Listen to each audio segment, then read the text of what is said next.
184 મુંબઈ માગસર સુદ પૂનમ 1947 અંબાલાલ ભાઈ લાલચંદ ખંભાત વાળા ઉપર આ પત્ર છે.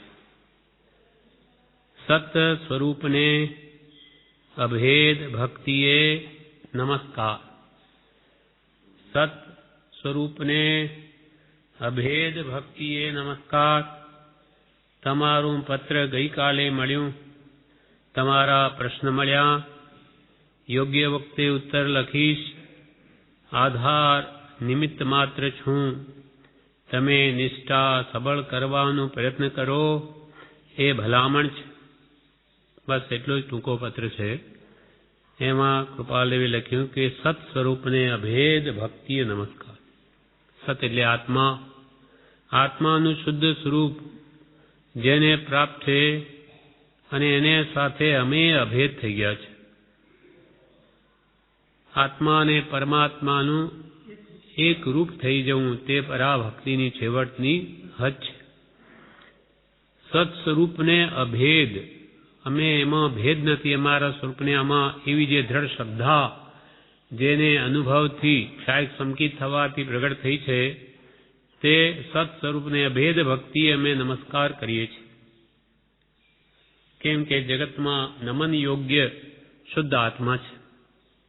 રાગ દ્વેષ સહિત કામ ક્રોધાદી ભાવોથી રહિત જે પવિત્ર શુદ્ધ આત્મા છે તે જ વંદન યોગ્ય નમસ્કાર કરવા યોગી છે.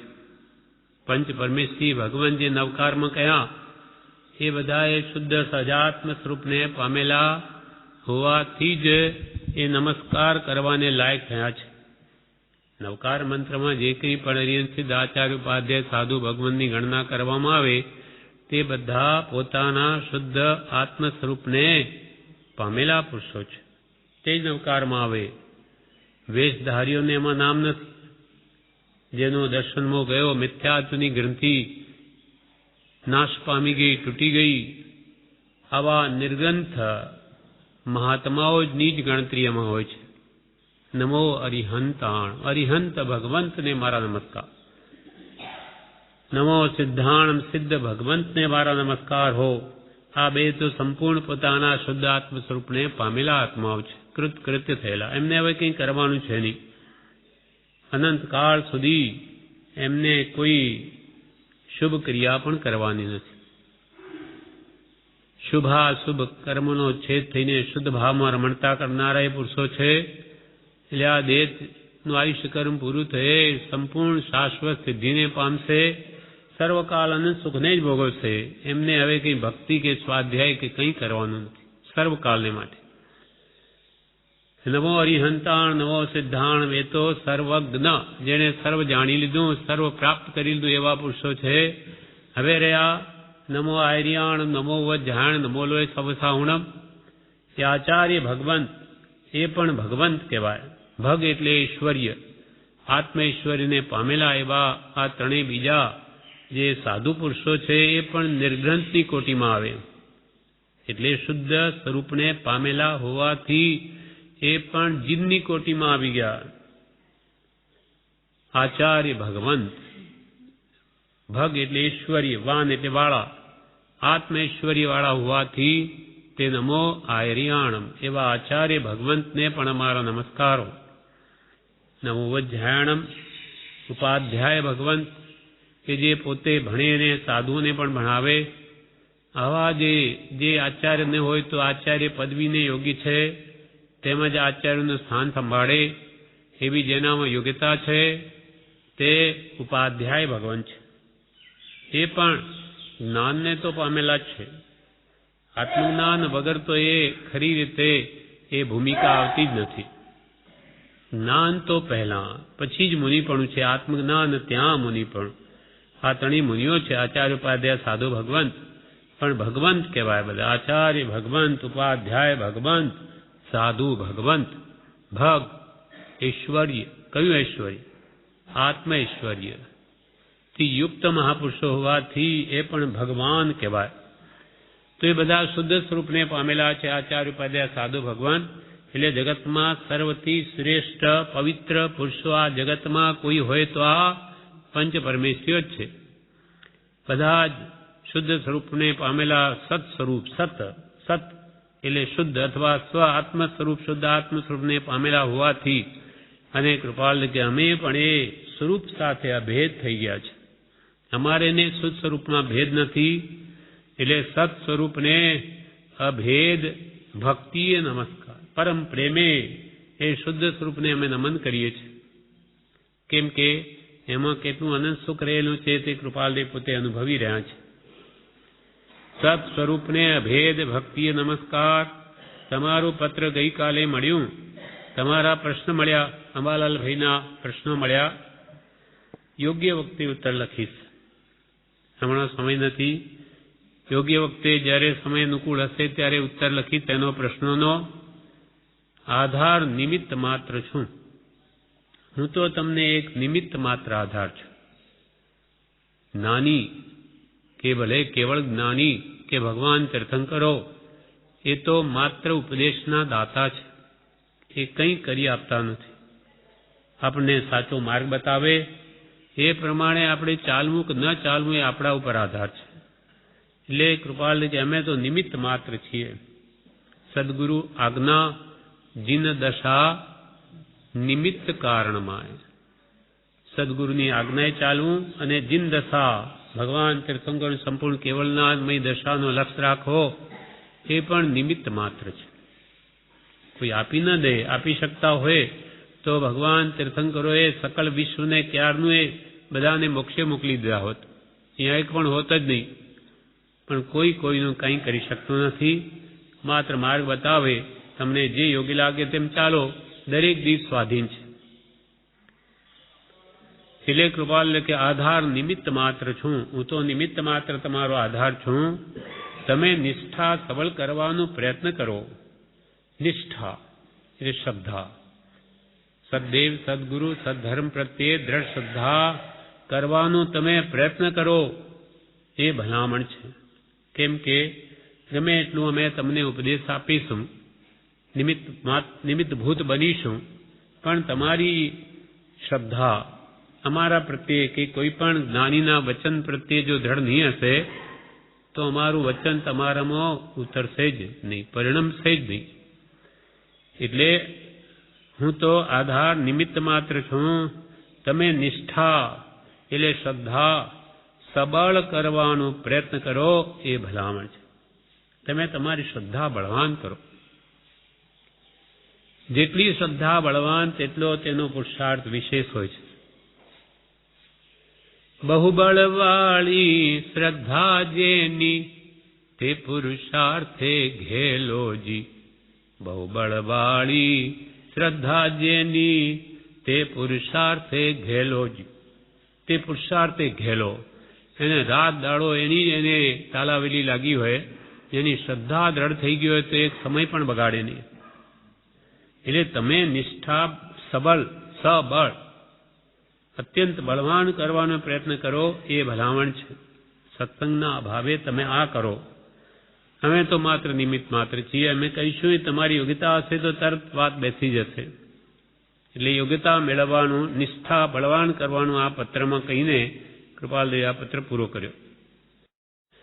હવે પત્રાંક 185 આ સૌભાગભાઈ ઉપર છે. મુંબઈ, માગસર વદ 7 શુક્ર 1947. આજે હૃદય ભરાઈ આવ્યું છે, જેથી વિશેષ ઘણું કરીને આવતીકાલે લખીશ. હૃદય ભરાવાનું કારણ પણ વ્યવહારિક નથી. સર્વ પ્રકારે નિશ્ચિંત રહેવા વિનંતી છે. વી આ રાયચંદ. આજે હૃદય ભરાઈ આવ્યું છે. કયા કારણે કૃપાલદેવનું હૃદય ભરાયું હશે? કાં સત્સંગના અભાવે હોય, કાં ઉપાધિ અત્યંત છે, સંભાવે ભોગવે છે, છતાં આત્મા ધ્યાનમાં કંઈ ન્યૂનતા આવી હોય તો એમને આંચકો લાગે કે આ ઉપાધિમાં આત્મ જાગૃતિમાં કંઈ આંચ આવી હોય. બાકી એમને કંઈ વ્યવહારિક કોઈ દુઃખ નથી. વ્યવહારિક એ મનને ગણતા જ નથી. આજે હૃદય ભરાઈ આવ્યું છે, જેથી વિશેષ ઘણું કરીને આવતીકાલે લખીશ. હૃદય ભરાવાનું કારણ પણ વ્યવહારિક નથી.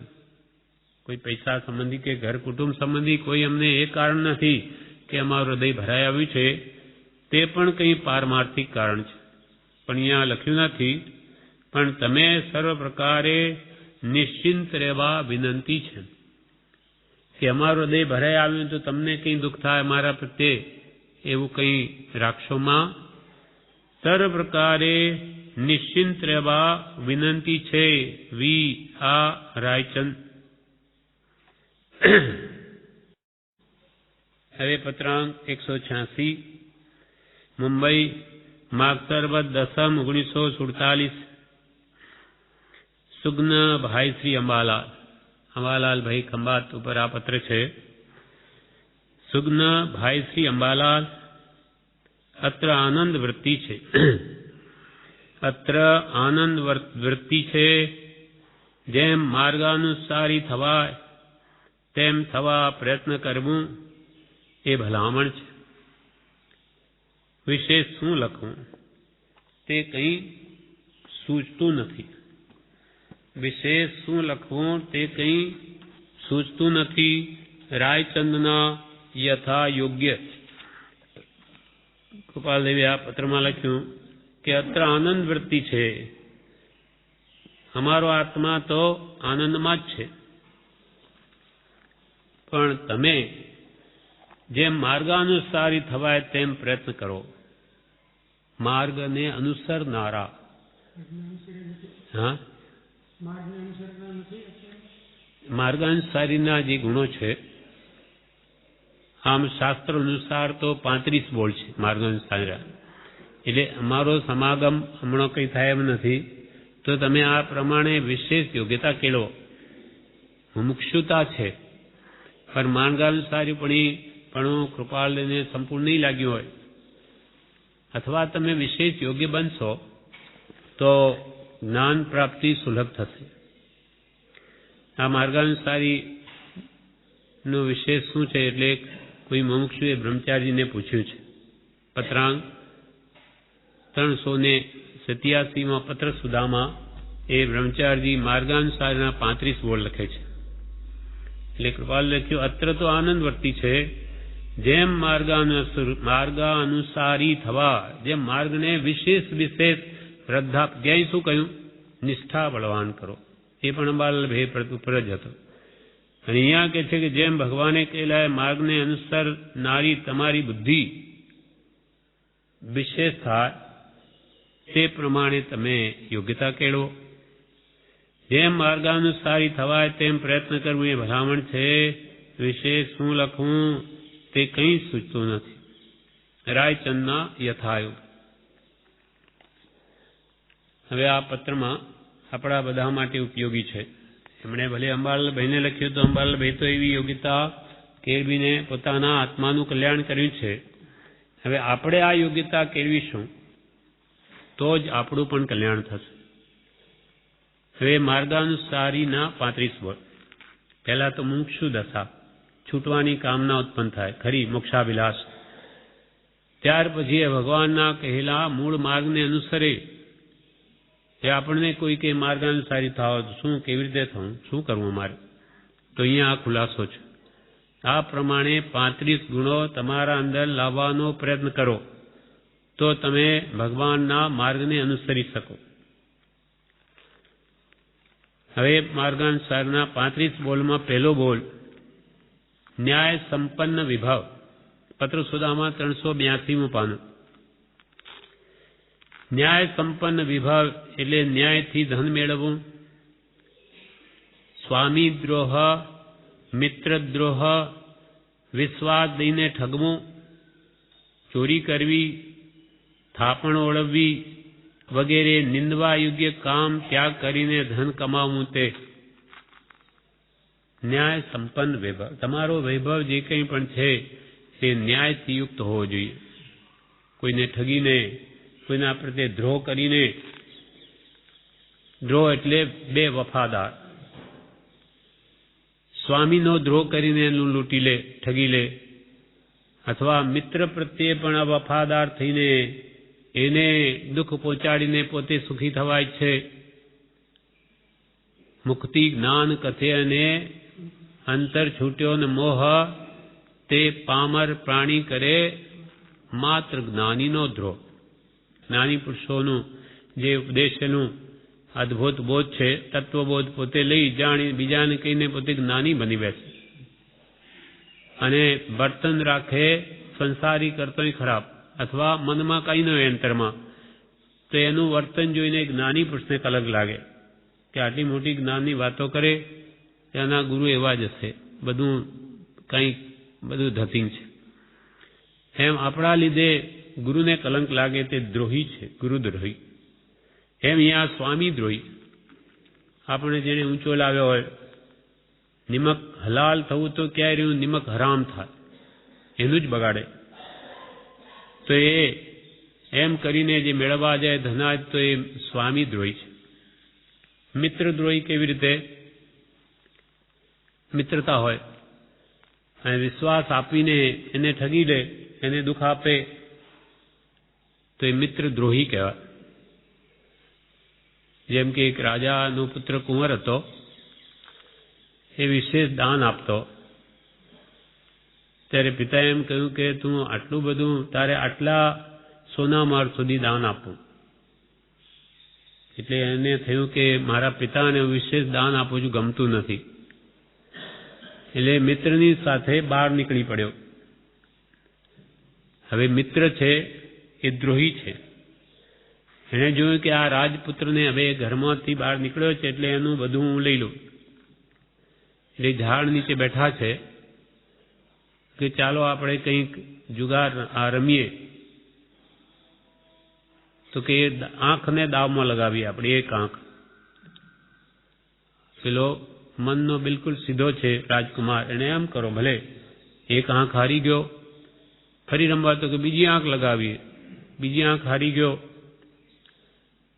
હવે થોડી વાર આમ આગળ ચાલે, પછી કે તમારી બે આંખ હું હારી ગયો, તમે હારી ગયા છો, બંને આંખ મારી છે. હવે રાજકુમાર ક્ષત્રિય છે, એનાથી સંથા એને તરત જ કાઢીને આપી લે. હવે કે ઠીક, આંધળો થઈ ગયો, એટલે એનો ઘોડો અને એના દાગીના અને બધું લઈને તો ઉપડી ગયો. ત્યાં બેઠો છે, એ શ્રદ્ધાળુ છે, ભગવાન પ્રત્યે પણ વિશ્વાસ છે કે જે પ્રભુની જેવી મરજી.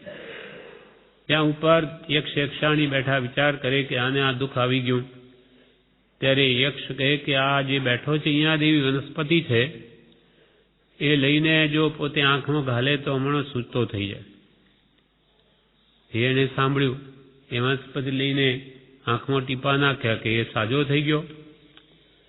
હવે એને એ આ વનસ્પતિ પણ મળી ગઈ કે જે આંધળાને સૂચતા કરી શકે. હવે ચાલીને આગળના ઘોડો, કાંઈ દાગીના કાંઈ નથી, બધો લઈ ગયો. એટલે હવે આગળ જતા પહેલા તો ફરી માયા કપટ કરી કે ઓ શું હવે તમે એકલા શું કરશો આ જંગલમાં, આમ કરીને રડીને બધું લઈને લઈ ગયો.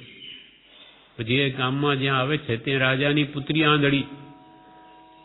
ત્યાં હવે પડે વગડાવ્યો રાજાએ કે કોઈ મારી પુત્રીને જો સૂચતી કરે તો એને મારી પુત્રી પરણાવું અને અડધું રાજ્ય આપું. એને આ વનસ્પતિ મળેલી, એનાથી પુત્રીને સાજી કરી દીધી, એ તો ત્યાં રાજા બની ગયો, અડધું રાજ્ય મળી ગયું. પેલો પાછો શોધતો આવ્યો શું થયું એનું જોવા માટે. ખાલી જોઈને આગળના ગામમાં આવે ને ત્યાં રાજાને ત્યાં બધું સભા બેઠી, જોયું કે અરે આ તો આ રાજાને આ જમાઈ થઈને બેસી ગયો. પછી ખબર પડી એને. એટલે હવે એને કેવી રીતે દુઃખ થાય. એટલે એવી વાત રાજાને છાની માની કઈ બોલાવીને કે આ કોણ છે તમારા જમાઈ, ખબર છે એ તો નીચ જાતિનો છે. એવું ભર્યું. એ રાજાએ પણ વિચાર કર્યો કે આવો મારો જમાઈ હલકી જાતનો, મારી નાખો. મારાઓ રાખ્યા, એને ખબર નહીં. એટલે રાત્રે બોલાવ્યા અને હવે મિત્ર સાથે પાછો મળી ગયો. મિત્રને કહો તમે તો ભાગ્યશાળી, આવું થઈ ગયું, સારું થયું, લો. અને અંદરમાં આવું કાવતરું કરે. એટલે રાજાએ રાજકુમારને બોલાવ્યો મારવા માટે. ત્યારે પેલો મિત્ર એમ કે હવે આ કંઈક જઈને ફરી વાત કરશે એટલે હું જ ચાલ્યો જાઉં. એટલે મિત્ર ત્યાંથી રવાના થાય છે રાજાને મળવા કે રાત્રે જે મારાઓ રાખેલા એને મારી નાખ્યો. બીજાને દુઃખી કરતા પોતાનું જ મૃત્યુ થયું, મરી નરકે ગયો. એમ આ પુરુષો કે કોઈનો પણ દ્રોહ કરવો નહીં. મિત્ર દ્રોહ કે સ્વામી દ્રોહ, કોઈનો પણ દ્રોહ કરવો નહીં, કે જ્ઞાની દ્રોહ કંઈ ન કરવો. પણ વિશ્વાસ દઈને વળી કોઈને ઠગવું નહીં, ચોરી કરવી નહીં. કોઈ થાપણ આપણે અહીંયા કંઈ પૈસા કે કંઈ દાગીણું વગેરે અલંકાર મૂકી ગયા હોય તો એ દબાવી લેવા નહીં. થાપણ ઓળવવી વગેરે નિંદવા યોગ્ય કામ ત્યાગ કરીને ધન કમાવું, કોઈનું દાબી લેવું નહીં, પણ ન્યાયથી યુક્ત ધન પેદા કરો. આ પહેલો ગુણ છે.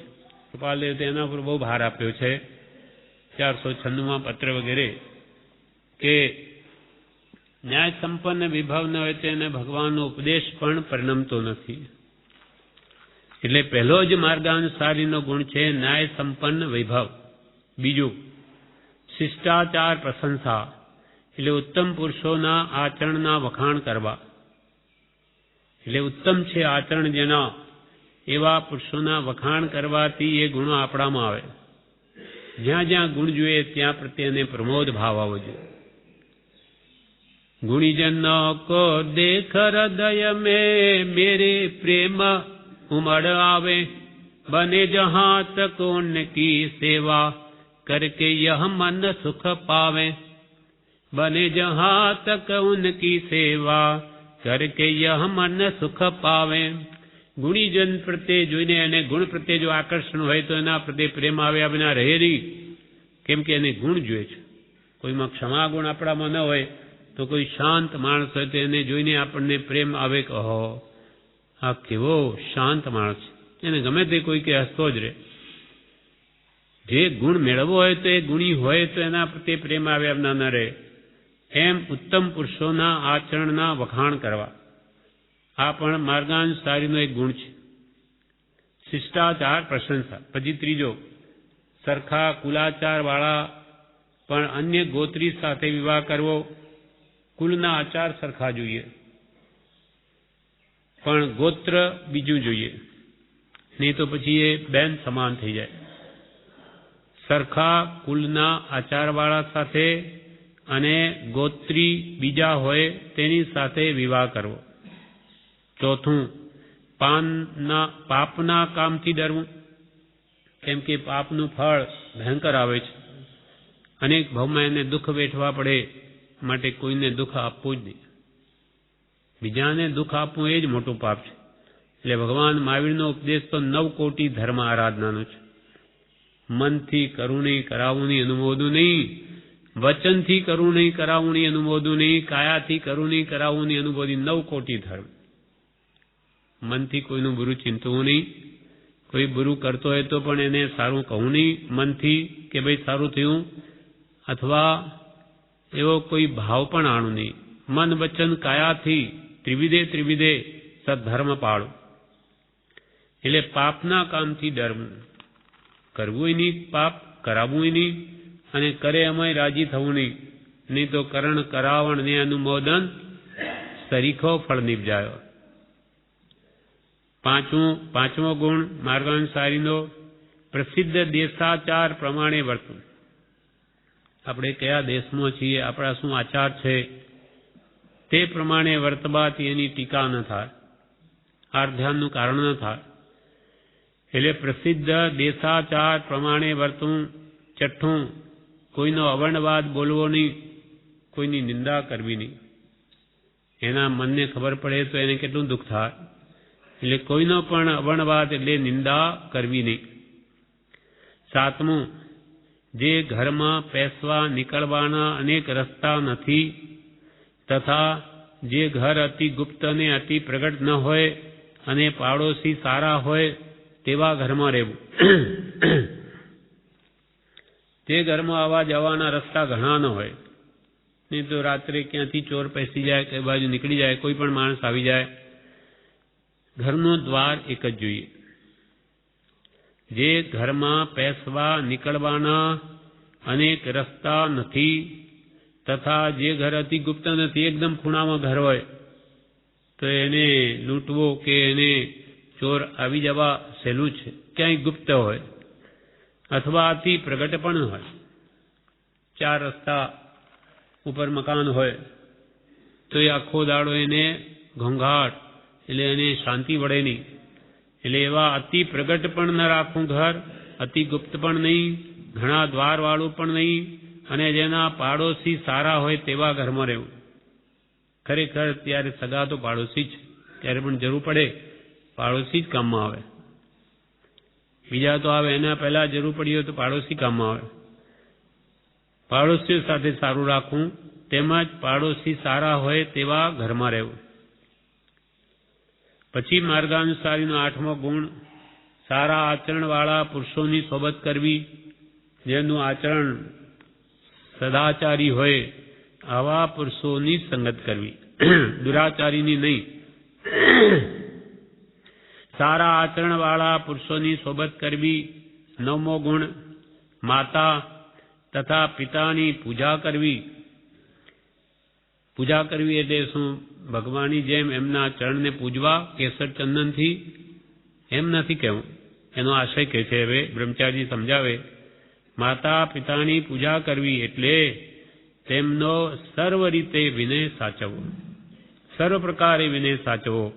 એટલે કે તેમને પ્રસન્ન રાખવા, તેમને કોઈ રીતે દુઃખ ન થાય. વૃદ્ધાવસ્થા આવી હોય, ગમે તેમ બોલી પણ દે, કેમ કે તે વખતે ઇન્દ્રિયો પોતાને વશ ન હોય, ગમે તેમ બોલી પણ જવાય. પણ આપણે વિચારવું, અને કોઈ અયોગ્ય પણ કહી દે તો પણ આપણે શાંતિ રાખી અને જ્યારે અવસર આવીએ એમને શાંત મન હોય ત્યારે સમજાવવા કે આમ કરવાથી આમ થાય, એટલે આપણે ન કરીએ તો વધારે સારું. એમ કોઈ રીતે પણ જેમ બાળકને માતા પિતા કેમ સમજાવીને એને શાંતિ પમાડે, બાળક ગમે તેમ બોલી જાય, એવું કામ માતા પિતાએ ઘણું કર્યું છે આપણા માટે. હવે આપણો ફરજ થઈ પડે છે, કેમ કે વૃદ્ધાવસ્થા એ બાળક જેવી થઈ જાય, એને ભાન નહીં રહે હું શું બોલી રહ્યો છું, તો પણ એને આપણે બધી રીતે શાંતિ પમાડવી. એ જ પુત્રનું સાચું કર્તવ્ય છે, અને એ જ એનો ઉપકાર વાળવાનો કંઈક અંશે ઉપાય છે. બાકી એનો ઉપકાર ન વળે. માતા પિતાએ તો, માતાએ ઘણાએ પોતે મળમૂત્રમાં સૂઈને આપણને સુખા રાખ્યા છે, 9 મહિના બહાર બેઠ્યો છે, પોતે ન ખાઈને આપણને ખવડાવ્યું છે, આપણને ભણાવ્યા છે, માણસ બનાવ્યા છે. અનેક પ્રકારે એના ઉપકારો આપણા ઉપર છે. વ્યવહારમાં તો સર્વથી વિશેષ ઉપકાર માતા પિતાનો છે, પરમાર્થમાં સદગુરુનો છે સર્વોપરી ઉપકાર, પણ વ્યવહારમાં માતા પિતા તે સ્વરૂપ છે. એટલે કંઈ પણ બદલો વાળવાને એને સતમાર્ગે જો વાળી દઈએ, સતમાર્ગે હોય તો સર્વશ્રેષ્ઠ વાત, કેમ કે એનાથી કોઈ વાર આપણે સદ્ધર્મને પામ્યા હોઈએ, પણ આપણે પામ્યા અને માતા પિતા સદ્ધર્મ ન હોય તો એમના પણ ભવો ભવ સુધરે. એના માટે આપણે એમને પ્રસન્ન રાખી કોઈ રીતે અને સદ્ધર્મ પમાડવો જોઈએ, તો આપણો કિંચિત રીતે ઉપકાર વળે, બાકી કે છે ન વળે. એટલે 9મો ગુણ માર્ગાનુસારીનો, માતા પિતાની પૂજા કરવી એટલે તેમનો સર્વ રીતે વિનય સાચવવો અને તેમને પ્રસન્ન રાખવા. 10મું વાક્ય, આ બધી વ્યવહાર સુધી છે. વ્યવહાર સુધી આપણામાં નહીં હોય તો પરમાર્થ પ્રાપ્તિ ક્યાંથી થવાની છે? 10મું વાક્ય, ઉપદ્રવવાળા સ્થાનકનો ત્યાગ કરવો, લડાઈ દુકાળ વગેરે અડચણવાળા ઠેકાણા છોડવા. જ્યાં લડાઈ થતી હોય, બહુ ઝઘડા ટંટાણા બધા ક્લેશના કારણો ઉભા થતા હોય, અથવા વારંવાર દુકાળ પડતો હોય, તેવા સ્થાનોમાં રહેવું નહીં. લડાઈ દુકાળ વગેરે અડચણવાળા ઠેકાણા છોડવા, એટલે કે ઉપદ્રવવાળા સ્થાનકોનો ત્યાગ કરવો. પછી 11મું, નિંદિત કામમાં ન પ્રવર્તવું, એટલે નિંદવા યોગ્ય કામ ન કરવું. ચોરી કે ઝારી, વ્યભિચાર વગેરે એ મહાનિંદનીય કામો છે, એટલે એવા કામોમાં કદી પ્રવર્તવું નહીં. અથવા હિંસા, જૂઠ, ચોરી, અબ્રહ્મ, પરિગ્રહ, કોઈનો લઈ લેવો, આ બધા હિંસાના કામો, પાપના કામો છે, નિંદિત કામો છે, માટે એ કામો પ્રવર્તવું નહીં. 12મું, આવક પ્રમાણે ખર્ચ કરવો. આપણી આવક જોઈને ખર્ચ કરવો. પાસે પૈસા ખાવાને ઠેકાણા ન હોય અને કપડાં પહેરે મોટા શેઠિયા જેવા, એ યોગ્ય નથી. અને મોટો શેઠ હોય અને કંજુસાઈના કારણે ખાલી હલકું કાપડ 5 રૂપિયાનું સસ્તામાં સસ્તું કેમ મળે, એ પણ યોગ્ય નથી. પોતાની સ્થિતિને અનુસાર વેશ રાખવો, નહીં તો એ પછી લોભ થઈ ગયો, લોભ કસાર. આવક પ્રમાણે ખર્ચ કરવું. પછી 13મું, ધનને અનુસરતો વેશ રાખવો, પેદાશ પ્રમાણે પોશાકી રાખવી. આ 13મું વાક્ય. ધનને અનુસરતો વેશ રાખવો. આપણી પાસે કેટલા પૈસા છે, કેવી સ્થિતિ છે, તે પ્રમાણે વેશ રાખવો અને પેદાશ પ્રમાણે પોશાકી રાખવી. ધર્મ બહુ જ ઉતરી ગયો હોય અને એને કંઈ એની પડી ન હોય તો એને આ વ્યવહારમાં જે છે એને માટે છે. ધર્મમાં જેને એને તો ધનની જ જરૂર નથી, એને તો કપડાની પડીની કોઈ નહીં હોય, પણ જે વ્યવહારમાં બેઠો છે તો એને ધનને અનુસરતો વેશ રાખવો અને આવક પ્રમાણે ખર્ચ કરવો. પછી 14મું વાક્ય, 8 પ્રકારના બુદ્ધિના ગુણોને સેવવા. બુદ્ધિના 8 ગુણ છે. બુદ્ધિ, સમ્યક બુદ્ધિ, સતબુદ્ધિ કેમ થાય એના માટેના 8 પ્રકાર. પહેલો, શાસ્ત્ર સાંભળવાની ઈચ્છા, તે શુશ્રુષા ગુણ છે. પહેલા તો ભગવાનના વચનોને સાંભળવાની ઈચ્છા ઉત્પન્ન કરવી. બીજો, શાસ્ત્ર સાંભળવા શ્રવણ કરવું. 8 ગુણમાં બુદ્ધિના. પહેલા શાસ્ત્ર સાંભળવાની ઈચ્છા ઉત્પન્ન કરવી, પછી શાસ્ત્ર સાંભળવા, તે છે શ્રવણ ગુણ. પહેલો શુશ્રુષા ગુણ, બીજો શ્રવણ ગુણ. પછી ત્રીજામાં તેનો અર્થ સમજવો. પછી જે ભગવાને કહ્યું તે પહેલા ઈચ્છા ઉત્પન્ન થઈ સાંભળવાથી, પછી સાંભળ્યું, પછી એનો અર્થ શું છે એ સમજવા પ્રયત્ન કરવો. પછી ચોથો બુદ્ધિનો ગુણ, તે યાદ રાખો કે આનો અર્થ આ થાય છે, તો પછી એને વિચારીને પોતાના મગજમાં એ વાત બેસાડવી, યાદ રાખો. પછી 5મો છે તે ઉહ, અપો ને ઉહાપો, એ 3 બીજા 8માં. 5મો ઉહ એટલે તેમાં તર્ક કરવો, તે સામાન્ય જ્ઞાન, કે આનું આમ કેમ કહ્યું, આમ કેમ નહીં કહ્યું, આ પ્રમાણે હોય તો શું વાંધો, આમ તર્કથી એ વાતને સમજવા પ્રયત્ન કરે, તે છે ઉહ નામનો બુદ્ધિનો 5મો ગુણ. પછી સામાન્ય તર્ક કરી સમજવા માટે જે જ્ઞાન મળ્યું, તર્ક દ્વારા એક જ્ઞાનની સ્પષ્ટતા થઈ, તે છે અપોહ, એટલે વિશેષ જ્ઞાન થયું. એ સંબંધી ચારે બાજુથી એ વસ્તુનું જ્ઞાન થયું. પછી 7મું છે તે ઉહાપોહ, એટલે હવે ઉહાપો કરીને હવે સંદેહ ન કરવો, હવે સંપૂર્ણ શ્રદ્ધા કરવી, કે એ વસ્તુને આપણે સાંભળી, પૂછી, જાણી, તર્ક કર્યો, વાત સમજાઈ, હવે શ્રદ્ધા કરો. વાત જેમ તેમ સમજાઈ ગયું, હવે શ્રદ્ધા કરવી, સંદેહ ન રાખવો. એ બુદ્ધિના 8 ગુણ હોય માર્ગાનુસારીમાં. પછી 8મો ગુણ છે ઉહાપો, સંદેહ ન રાખવો. 8મું છે જ્ઞાન, એટલે આ વસ્તુ આમ જ છે એવો નિશ્ચય કરવો. આ બુદ્ધિનો 8મો ગુણ. બધું વાંચી, વિચારી, સાંભળી, પૂછીને, શંકા નિવારણ કરીને એમ જ છે એમ જે દ્રઢ શ્રદ્ધાન કરવું, એનું નામ જ્ઞાન છે. નાની પુરુષના બોધના આધારે આ પ્રમાણે જેમ છે તેમ પદાર્થનો નિર્ણય કરવો, તેનું નામ સમ્યક જ્ઞાન છે. અને સમ્યક જ્ઞાન પ્રાપ્તિના 8 પ્રકાર કયા. હવે 15મો ગુણ, નિત્ય ધર્મને સાંભળવો, જેથી બુદ્ધિ નિર્મળ થાય.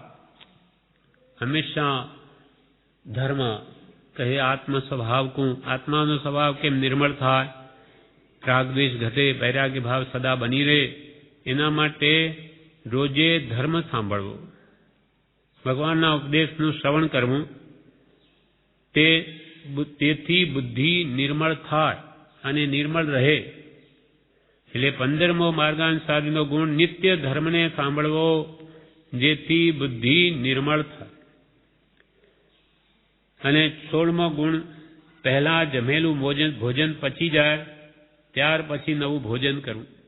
આખો દાડો ખાખા ન કરવું, એટલે અપચો થાય, પછી તબિયત બગડે, રોગ થાય, કેમ કે સર્વ રોગનું મૂળ અજીરણ છે. એટલે અહીંયા એ પણ કહ્યું કે શરીર સ્વસ્થ હોય તો આ ભક્તિ સત્સંગ સારી રીતે થઈ શકે. એટલે ભોજન પણ પહેલા જમી લીધું, એ જ્યાં સુધી પચે નહીં ત્યાં સુધી બીજું ભોજન કરવું નહીં. અને ભૂખ ન લાગે તો ન જમવું, કે ભાઈ સમય થયો એટલે પેટમાં નાખવું જ, એવું નથી કહ્યું. એની મેરે ખાવાના આપીશું તો અંદરનું બળીને ભસ્મ થશે, બધી જે આમ કાચો આમ એમ આપોઆપ ભૂખ લાગશે. એમ જ્યાં સુધી ભૂખ ન લાગે ત્યાં સુધી જમવું નહીં.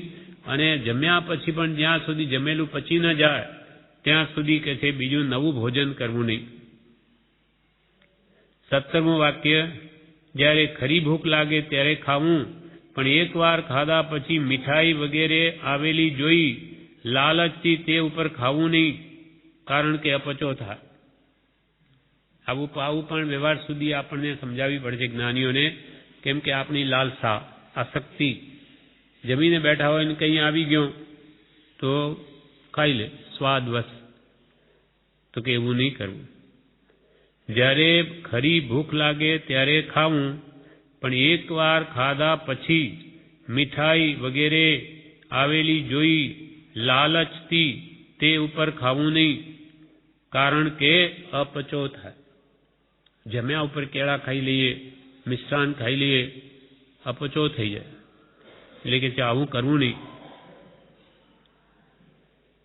પછી 18મું વાક્ય, ધર્મ અર્થ અને કામ એ 3 વર્ગને સાધવા. મોક્ષ તો આપણી પ્રાપ્તિ છે, મૂળ ધ્યેયની, પણ એ પ્રાપ્ત કરવા માટે ધર્મ અર્થ કામ અને મોક્ષ 4 જે કહ્યા, ધર્મને કદી ભૂલવો નહીં.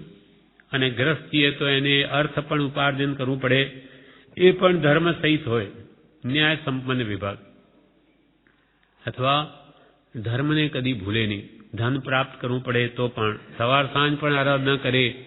અને ધન, ધર્મ, અર્થ અને કામ વાસના માટે અનાદિ સંપૂર્ણ છોડી ન શકે એટલા માટે જ ગ્રસ્ત ધર્મ છે. એક પતિ કે એક પત્ની વ્રત સંતોષી. શા માટે? કે સંપૂર્ણ કામ ભાવનો નાશ કરી શકતો નથી માટે. અને એ પણ કેમ છૂટે એવો અભ્યાસ કરીને એનોય ત્યાગ કરવા કહ્યું. અને ધર્મને કદી ભૂલવો નહીં. એટલે અહીંયા કહ્યું ધર્મ, અર્થ અને કામ એ 3 વર્ગને સાધવા. શા માટે? મોક્ષ પ્રાપ્તિ અર્થ. સર્વ પ્રકારે આ બધાથી છૂટવા માટે. હવે 19મું વાક્ય, અતિથિ તથા ગરીબને અન્ન પાન આદિ આપવા. અતિથિ દેવો ભવ. અતિથિ ઘરે આવી ચડે તો એને દેવ સમાન ગણીને એની પ્રમાર્જના કરવી, સેવા કરવી, ભોજન કરાવવું. આમ કરવાથી વ્યવહારમાં પણ એ નામાંકિત થાય કે કેવા માણસો છે. એટલે વ્યવહારમાં બેઠા હોઈએ તો અતિથિ સંવિભાગ એ ગ્રસ્તનું કર્તવ્ય છે. અતિથિ કયા? અણગારને. સાધુ પણ ઘરે આવે તો આહાર આપવો આપણો ફરજ છે. અને આમ અતિથિ મહેમાન આવે તો એમની બધી રીતે આ સરભરા કરવી. તેમજ ગરીબને પણ અન્ન પાન આદિ આપવા. કે ગરીબ છે, બિચારાને ખાવાનું ન મળતું હોય તો તેને પણ એનું પેટ ભરાય એમ આપવું, એ પણ અનુકંપા દાન છે. અતિથિ તથા ગરીબને અન્નપાન આદિ આપવા. 20મું વાક્ય, નિરંતર અભિનિવેશ રહિત રહેવું. હંમેશા કોઈ પ્રકારનો આગ્રહ ન રાખો. એટલે કોઈને પરાભવ કરવાના પરિણામ કરી અનીતિથી કામનો આરંભ કરવો નહીં. કે એને તો શું જાણે છે, એને તો આમ કરી નાખું, તેમ કરી નાખું. આમ એને પરાભવ કરવાના ભાવ કરી અનીતિથી કામનો આરંભ કરવો નહીં. કોઈ પણ આવા કામથી બીજાને હરાવવા, બીજાને દુઃખી કરવા, એવા કોઈ પણ આગ્રહ કરવાની કે આ હું તો કરીશ જ. એટલે નિરંતર અભિનિવેશ રહિત રહેવું. પછી 21મો ગુણ, ગુણી પુરુષોનો પક્ષપાત કરવો. ગુણી પુરુષોનો પક્ષપાત કરવો એટલે કે તેમનું બહુમાન કરવું, ગુણીનું બહુમાન કરવું. પછી 22મું વાક્ય નિષિદ્ધ દેશ કાળનો ત્યાગ કરવો. નિષિદ્ધ એટલે રાજા અથવા લોકોએ જે દેશમાં જવાનો નિષેધ કરેલો તે દેશમાં જવું નહીં, અને જે કાળમાં કંઈ પણ કરવાના લોકો ના પાડતા હોય તો તે કાળમાં તે કામ કરવું નહીં. નિષિદ્ધ દેશ કાળનો ત્યાગ કરવો એટલે રાજા તથા લોકોએ ત્યાગ કરેલા નિષેધેલા દેશ કાળમાં જવું નહીં. 23મું રાતનો સમય કાળ, અને બીજા ના પાડે કે આ વખતે જવાનું નહીં, કોઈ રાત્રે લૂંટી લે, કંઈ થઈ જાય તો એવામાં નહીં જવું.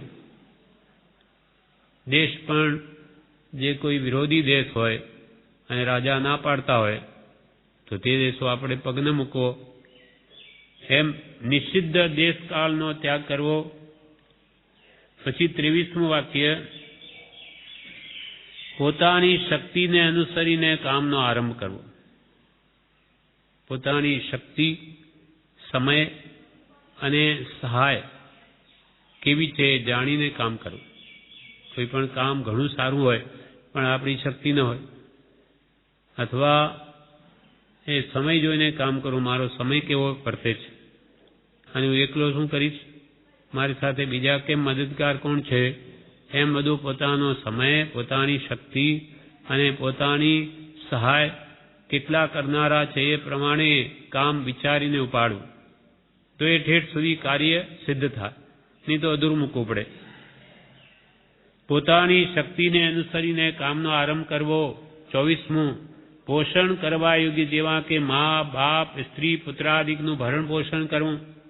પોતાના મા બાપ છે, સ્ત્રી છે, પુત્રાદિ એ પોતાના આશ્રિત છે, તેમનું ભરણ પોષણ કરવું.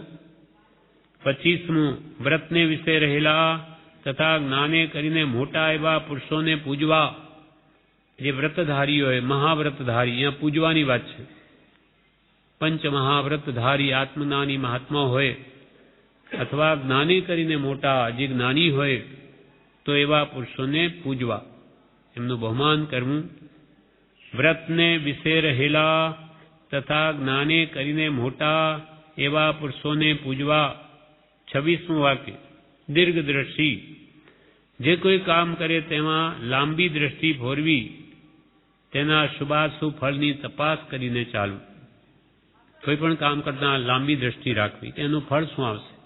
જેમ કૃપાલદેવ કહ્યું કે પારિણામિક વિચારવાળો થા, એનું પરિણામ શું આવશે એ પહેલા વિચારીને પછી કામનો પ્રારંભ કર. દીર્ઘદર્શી એટલે જે કોઈ કામ કરે તેમાં લાંબી દ્રષ્ટિ ફોરવી, તેના શુભાશુભ ફળની તપાસ કરી ચાલવું. 27મું વાક્ય વિશેષજ્ઞ અને દરેક વસ્તુનો તફાવત સમજી પોતાના આત્માના ગુણદોષની તપાસ કરવી. દરેક બે વસ્તુનો તફાવત સમજવો, તુલનાત્મક અધ્યયન કરવું કે આમાં વિશેષ સારું કયું, વિશેષ સારું આત્માના ગુણની દ્રષ્ટિએ જોવું કે આમાં મારા આત્માને શું લાભ છે કે નુકસાન શું છે, એ દ્રષ્ટિએ જોઈને કામનો પ્રારંભ કરવો. દરેક વસ્તુનો તફાવત સમજી પોતાના આત્માને ગુણદોષની તપાસ કરવી. આથી મારા આત્માને શું લાભ છે અથવા મારા આત્માને શું નુકસાન છે, એ રીતે વિચારીને કામ કરે તે વિશેષજ્ઞ છે. 28મું વાક્ય કૃતજ્ઞ એટલે કર્યા કામનો જાણ, કરેલા ઉપકાર તથા અપકારને સમજવો કે આણે મારા પ્રત્યે ઉપકાર કર્યો છે તો મારે એનો બદલો ક્યારે આપવું, એવો ભાવ રાખવો.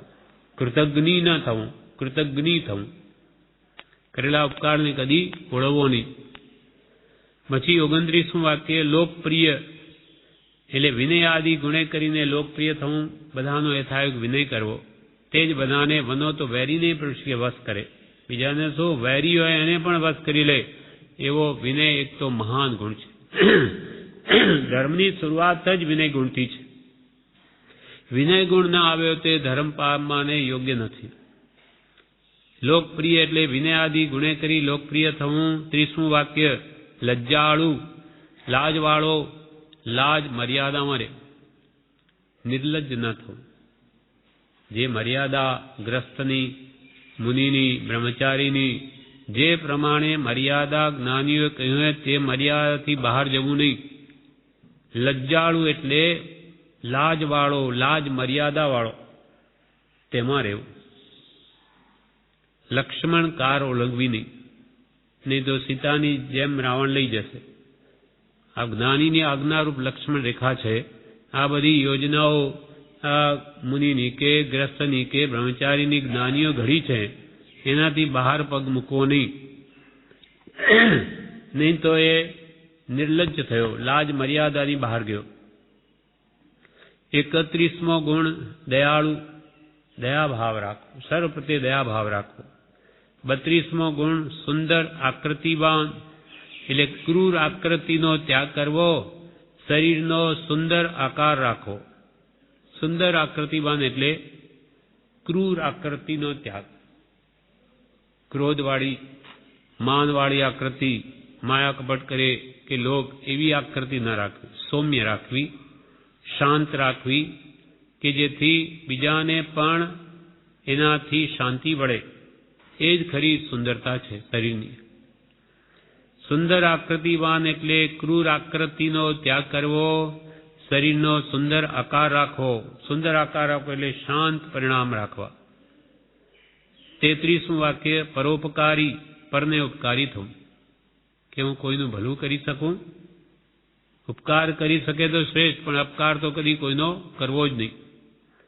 એટલે પરને ઉપકારી થવું. 34મું વાક્ય અંતરંગ અરિજીત, કામ ક્રોધ લોભ માન મદ તથા હર્ષ એ 6 અંતરંગ વેરીને જીતવા. અંતરંગ અરિજીત, અંતરંગ શત્રુઓને જીતવા. કામ ભાવ, ક્રોધ, માન, માયા, લોભ, મદ, અહંકાર અને ઈર્ષા અથવા હર્ષ, રાગ દ્વેષ આવી ગયા, એ બધા જ છે અંતરંગ વેરી છે. એને જીતવા અથવા જીતવાનો પ્રયત્ન કરવો. 35મો બોલ છે વશીકૃત ઇન્દ્રિય ગ્રામ, એટલે ઇન્દ્રિયોના સમૂહને વશ કરવા. ઇન્દ્રિયોનો સમૂહ 5 ઇન્દ્રિયો, એટલે સર્વે ઇન્દ્રિયોને વશ કરવાનો અભ્યાસ કરવો. આ માર્ગાનુસારીના 35 ગુણ છે. આટલું આવે ત્યારે એ માર્ગને અનુસરનારો થાય. ભગવાને જે કહ્યું તે માર્ગને તે ઉપાસી શકે. આ પ્રમાણે આમાં આ પત્રમાં કૃપાલદેવ કહ્યું, સુગ્ન ભાઈશ્રી અંબાલાલ, અત્ર આનંદ વૃત્તિ છે. જેમ માર્ગાનુસારી થવાય તેમ પ્રયત્ન કરવું એ ભલામણ છે. બસ તમે માર્ગને અનુસરનારા થાવ, એની જે યોગ્યતા છે એ કેળવો, એ ભલામણ છે. વિશેષ શું લખું, વિશેષ શું લખું, એના વિશે કૃપાલદેવે 431માં પત્રમાં માર્ગાનુસારીની થોડીક વ્યાખ્યા કરી છે. એ બ્રહ્મચારીએ તેમાં ટાંકી છે એ પત્રમાં. એ પત્ર પણ સાથે વાંચજો કે માર્ગાનુસારી વિશે કૃપાલદેવે શું કહ્યું છે. તેમાં જણાવે છે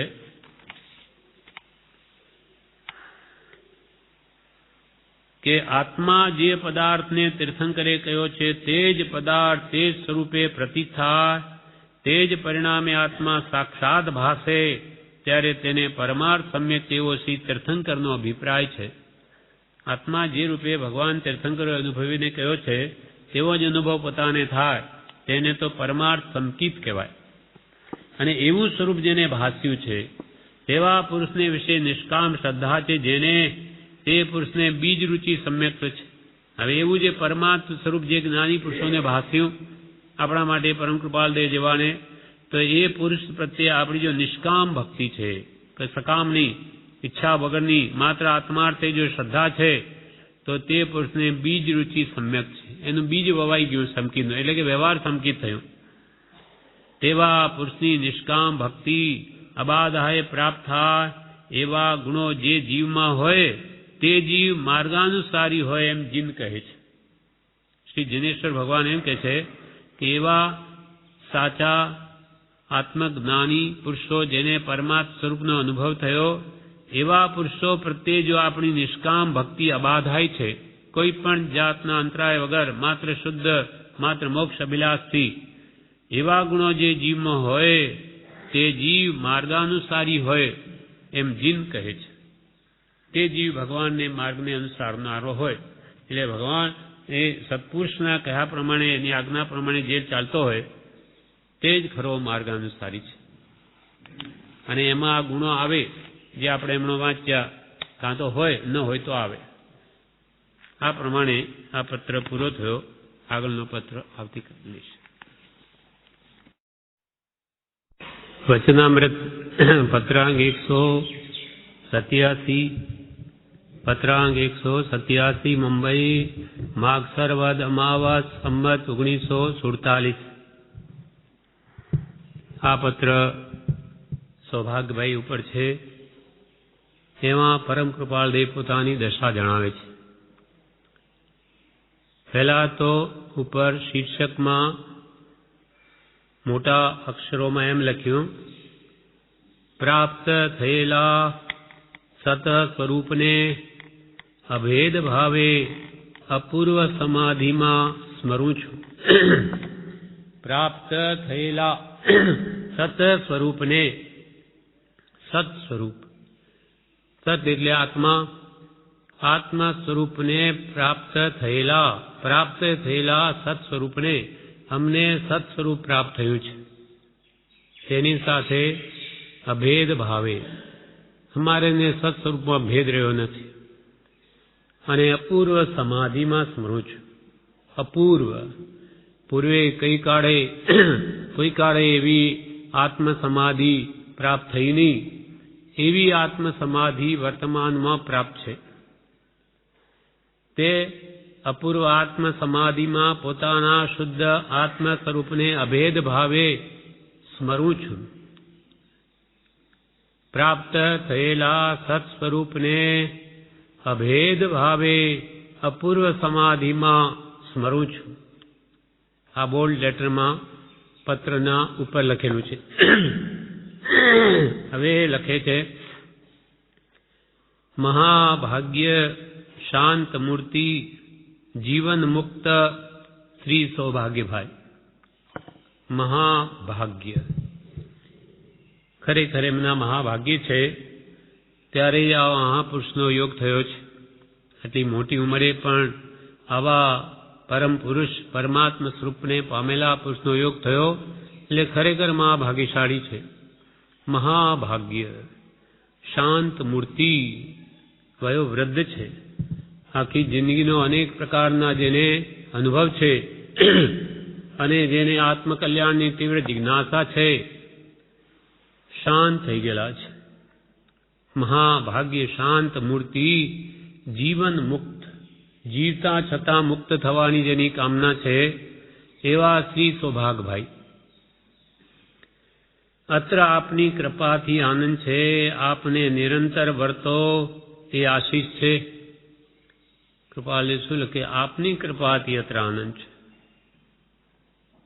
એમના અત્યંત પુણ્ય બળે સ્વરૂપ પ્રાપ્તિ એમને થયેલી છે એટલે આનંદ છે. છતાં પણ આજે ક્યાંય મન ખોલવાની જગ્યા નથી એવા એક સૌભાગભાઈ મળ્યા એટલે કે આપની કૃપાથી આનંદ છે અને આપને નિરંતર આનંદ વર્તો એ અમારી આશીષ છે. તમે પણ નિરંતર ખરેખર સાચા આત્માનંદને ભોગવો એવી અમારી તમને આશીષ છે, આશીર્વાદ છે.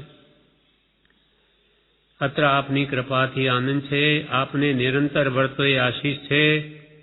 હવે પોતાની દશા પહેલા પેરેગ્રાફમાં લખે છે, છેવટનું સ્વરૂપ સમજાયામાં, અનુભવાયામાં અલ્પ પણ ન્યૂનતા રહી નથી. જેમ છે તેમ સર્વ પ્રકારે સમજાયું છે. સર્વ પ્રકારનો એક દેશ બાદ કરતા બાકી સર્વ અનુભવાયું છે. એક દેશ સમજાયા વિના રહ્યો નથી, પરંતુ યોગ કૌંસમાં મન વચન કાયાથી એટલે મન વચન કાયાના યોગથી અસંગ થવા વનવાસની આવશ્યકતા છે અને એમ થઈ એ દેશ અનુભવાશે, અર્થાત તેમાં જ રહેવાશે. પરિપૂર્ણ લોક જ્ઞાન ઉત્પન્ન થશે. કૃપાલે એમ લખે છે, છેવટનું સ્વરૂપ સમજાયામાં. છેવટનું સ્વરૂપ શું? કેવળ જ્ઞાન, નિર્વિકલ્પ દશા. એમાં કેવું સુખ હોય તે અમને બધું સમજાઈ ગયું છે. અને અનુભવાયું છે. કેવડીઓ કેવા પ્રકારનું સુખ ભોગવે અનુભવે એ પોતે ક્ષાયક સમકીતના ધણી બન્યા છે. આ 47ની વાત છે. સમકીત શુદ્ધ પ્રકાશ્યું રે એટલે છેવટનું સ્વરૂપ સમજાયામાં, એટલે નિર્વિકલ્પ સમાધિ કેવા પ્રકારની હોય એનું સ્વરૂપ સમજાયામાં કે એનું સુખ કેવું હોય તે અનુભવાયામાં અલ્પ પણ ન્યૂનતા રહી નથી. કેમ કહ્યું અલ્પ પણ ન્યૂનતા રહી નથી? કેમ કે એમનો દર્શન મોહ સર્વથા નાશ પામ્યો છે. મિથ્યાત્વ સંપૂર્ણ કહ્યું.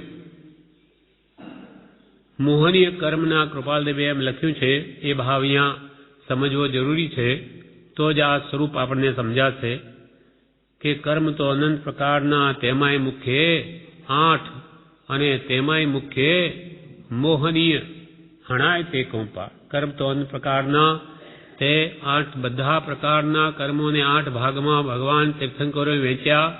વર્તમાનમાં મહાવીર ભગવાન છેલ્લા અંતિમ તીર્થંકર, એમને બધા કર્મોને 8 ભાગમાં વહેંચ્યા. પોતે ઉપદેશ્યા ગૌતમ આદિ ગણધરોએ એ ગ્રહણ કરીને શાસ્ત્ર રચના કરી. કર્મ તેમાં મુખ્ય 8 ને તેમાંય મુખ્ય મોહની 8 કર્મોનો રાજા તો મોહની કર્મ છે. એક મોહની કર્મ જેનું હણાઈ ગયું તેના બીજા કર્મો જવાના જ કર્મમાં હોય, એ રહી શકે જ નહીં. તેમાં મુખ્ય મોહની હણાય તે કહું પાઠ કૃપા કે એવું મોહનીય કર્મ, મહામોહનીય કર્મ જે સર્વને અનંતકાળથી પીડે છે, એને હણવાનો તમને ઉપાય બતાવું. તેમાં મુખ્ય મોહનીય હણા એટલે નાશ પામે મોહનીય કર્મ, તે કહું પાઠ. તમને એનો પાઠ શીખવું. પછી આગળ કે છે કર્મ મોહની ભેદ 2. એ મોહનીય કર્મના પાછા 2 ભેદ છે. દર્શન ચારિત્ર નામ, દર્શન મોહનીય કર્મ અને ચારિત્ર મોહનીય કર્મ, એના 2 વિભાગ છે. હવે 2 વિભાગ અથવા મોહનીય કર્મના જાણે 2 દીકરા. આ એક દીકરો તો એટલો બધો બળવાન છે દર્શન મોહ, એને મહામોહનું નામ આપ્યું છે ઉપમા. કેમ તો કે મેરુ પર્વત જેવો છે. એક ત્રાજવાનમાં લઈને જો તોલીએ દર્શન મોહને ચારિત્ર મોહને, તો આ દર્શન મોહનીય કર્મ તે મેરુ પર્વત જેવું થાય. લાખ યોજનનો મેરુ પર્વત એક બાજુ ત્રાજવામાં મૂકો અને ત્રાજવાના બીજા પલડામાં એક રાઈનો દાણો મૂકો. હવે એને શું સંબંધ? ક્યાં તો લાખ યોજનનો મેરુ પર્વત અને ક્યાં રાઈનો દાણો. એમ દર્શન મોહનીય કર્મ છે તે, જેને મિથ્યાત્વ કહો, અજ્ઞાન કહો કે દર્શન મોહ કોઈ એક જ છે. દર્શના વર્ણીય કર્મ જુદું છે. આ દર્શન મોહનીય કર્મનો ભેદ અથવા મિથ્યાત્વ કહો. સર્વ પાપનો બાપ છે. બધી જ 158 પ્રકૃતિઓ એ પણ આ મિથ્યાત્વને લઈને બધી ઉદ્ભવે છે. મિથ્યાત્વ ગયું બધી જવા માંડે. તો મહામોહ મેરુ પર્વત જેવું મિથ્યાત્વ એ કૃપાળુ દેવને સંપૂર્ણ નાશ પામ્યું. એટલે દર્શન મોહની કર્મની જે 7 પ્રકૃતિઓ, મિથ્યાત્મોની, મિશ્ર મોહની, સમકીત મોહની, અનંતાનબંધી, ક્રોધમાન, માયાલોભ, એ 7 પ્રકૃતિઓનો ઉપશમ ક્ષોપશમ કે ક્ષય થાય. ઉપશમ થાય તો ઉપશમ સમકીત પ્રગટે, ક્ષોપશમ થાય તો ક્ષોપશમ સમકીત પ્રગટે, અને સંપૂર્ણ એ 7 પ્રકૃતિઓનો જળ મૂળથી નાશ થાય તો ક્ષાયિક સમ્યક દર્શન પ્રગટે. હવે ભગવાન કેવડી ભગવાનને આ 2 જ કર્મો હોય. મોહની કર્મના 2 ભેદ એમને લાગુ પડે, જીવ તો એના. હવે મહામોહનો જે વિભાગ છે એ કેવડી ભગવાનને જાય ને કૃપાલદેવ નહીં ગયો. હવે રહ્યું શું? એક ઠેકાણ લખ્યું 15 અંશ સુધી પહોંચી જવાયું છે, આવશે તો આગળ. હવે રહ્યું શું? ક્યાં મેરુ પર્વત જેવું મહા મોહ ગયો. બધા કર્મો મુખ્યત્વે જેના મૂળના લઈને છે એ જ નાશ પામી ગયું. હવે રાયના દાણા જેવા કર્મો એના આગળ શું ગણતરીમાં? એ પ્રતિ સમયે જવાના જ ક્રમમાં છે. નાની પુરુષોને સમય સમયે અનંત વિશિષ્ટ ગુણ દશા વધે છે. હવે નવીન બંધ નથી, જે છે તે પ્રતિ સમયે દૂર થાય છે. એટલે અમારે મેરુ પર્વત જેટલા એ બધા કર્મો તો ગયા, એટલે અમારી શ્રદ્ધાની નિર્મળતા, આત્માનો અનુભવ કેવડીને કેવો એમને છે. અમને કોઈ દિવસ આમાં ભ્રાંતિ થાય નહીં, કેમ કે કેવડીની શ્રદ્ધા અમારી શ્રદ્ધા એક છે. મિથ્યાત્વ જેમ કેવડીનું ગયું અમારું સંપૂર્ણ ગયું. કેવડીને ચારિત્રમોય ન હોય એમને છે તો એ પ્રતિ સમય જવાના ક્રમમાં છે, રાયના દાણા બરાબર છે. એટલે અહીંયા કે છે છેવટનું સ્વરૂપ સમજાયામાં, અનુભવાયામાં અલ્પ પણ ન્યૂનતા રહી નથી. જે ન્યૂનતા રહી છે અલ્પ એ પણ આગળ કે છે જેમ છે તેમ સર્વ પ્રકારે સમજાયું છે. કેવળ જ્ઞાનનું સુખ કેવું હોય અથવા સર્વ પ્રકારનો એક દેશ બાદ કરતા બાકી સર્વ અનુભવાયું છે. એક દેશ એટલે ચારિત્રમો જે કંઈ પણ છે, જે રાયના દાણા બરાબર, એ સર્વ પ્રકારનો એક દેશ બાદ કરતા ચારિત્રમોનો સંપૂર્ણ નાશ નથી થયો. એટલે એક દેશ બાદ કરતા બાકી સર્વ અનુભવાયું છે. એક દેશ સમજાયા વિના રહ્યો નથી. ચારિત્રમો નડે છે એ કેમ જાય એનો ઉપાય પણ જાણીએ છીએ, પણ ઉદય બળવાન છે જે બાંધ્યા છે તે પ્રતિ સમયે એ નિર્જરી જ રહ્યા છે. એક દેશ સમજાયા વિના રહ્યો નથી, પરંતુ એ એક દેશને જવા માટે શું જરૂરી છે તો કે પરંતુ યોગથી અસંગ થવા વનવાસની આવશ્યકતા છે. યોગ એટલે મન વચન કાયાના યોગ સંપૂર્ણ નાશ થઈને સિદ્ધત્વને પામીએ, સિદ્ધ દશાને, એના માટે વનવાસની આવશ્યકતા છે. અમે જનવાસમાં રહીએ છીએ, ગ્રહ કુટુંબમાં રહીએ છીએ. હજુ ઉદય જેમ તીર્થંકરોને ઘરનો હોય એમ અમારે વેપાર વ્યવહારનો ઉદય છે. એટલે એમાં સંપૂર્ણ સ્થિતિ પ્રાપ્ત થવી એટલે કે ચારિત્રમોહનો સર્વથા નાશ થવો દુર્લભ જણાય છે. પરંતુ યોગ એટલે મન વચન કાયાના યોગથી અસંગ થવા વનવાસની આવશ્યકતા છે. અમારે વનવાસ જોઈએ છે, જનવાસ એમને ગમતો નથી. અને વનવાસની આવશ્યકતા છે ને એમ થાય એ દેશ અનુભવાશે. એટલે આ સર્વસંગ પરિત્યાગ દશા મુનિ પણ આવીએ અથવા આ બધાથી છૂટી જઈને અમે એકાંતમાં જો નિવૃત્તિમાં રહીએ તો એ આત્માનુભવમાં સ્થિત થઈ શનિ માંડી અને કેવળ જ્ઞાન પણ પ્રગટાવી શકાય. અને એ થયે એટલે કે અસંગ દશા આવીએ, વનવાસની આવશ્યકતા છે તે થયે એ દેશ પણ અનુભવાશે, અર્થાત તેમાં જ રહેવાશે.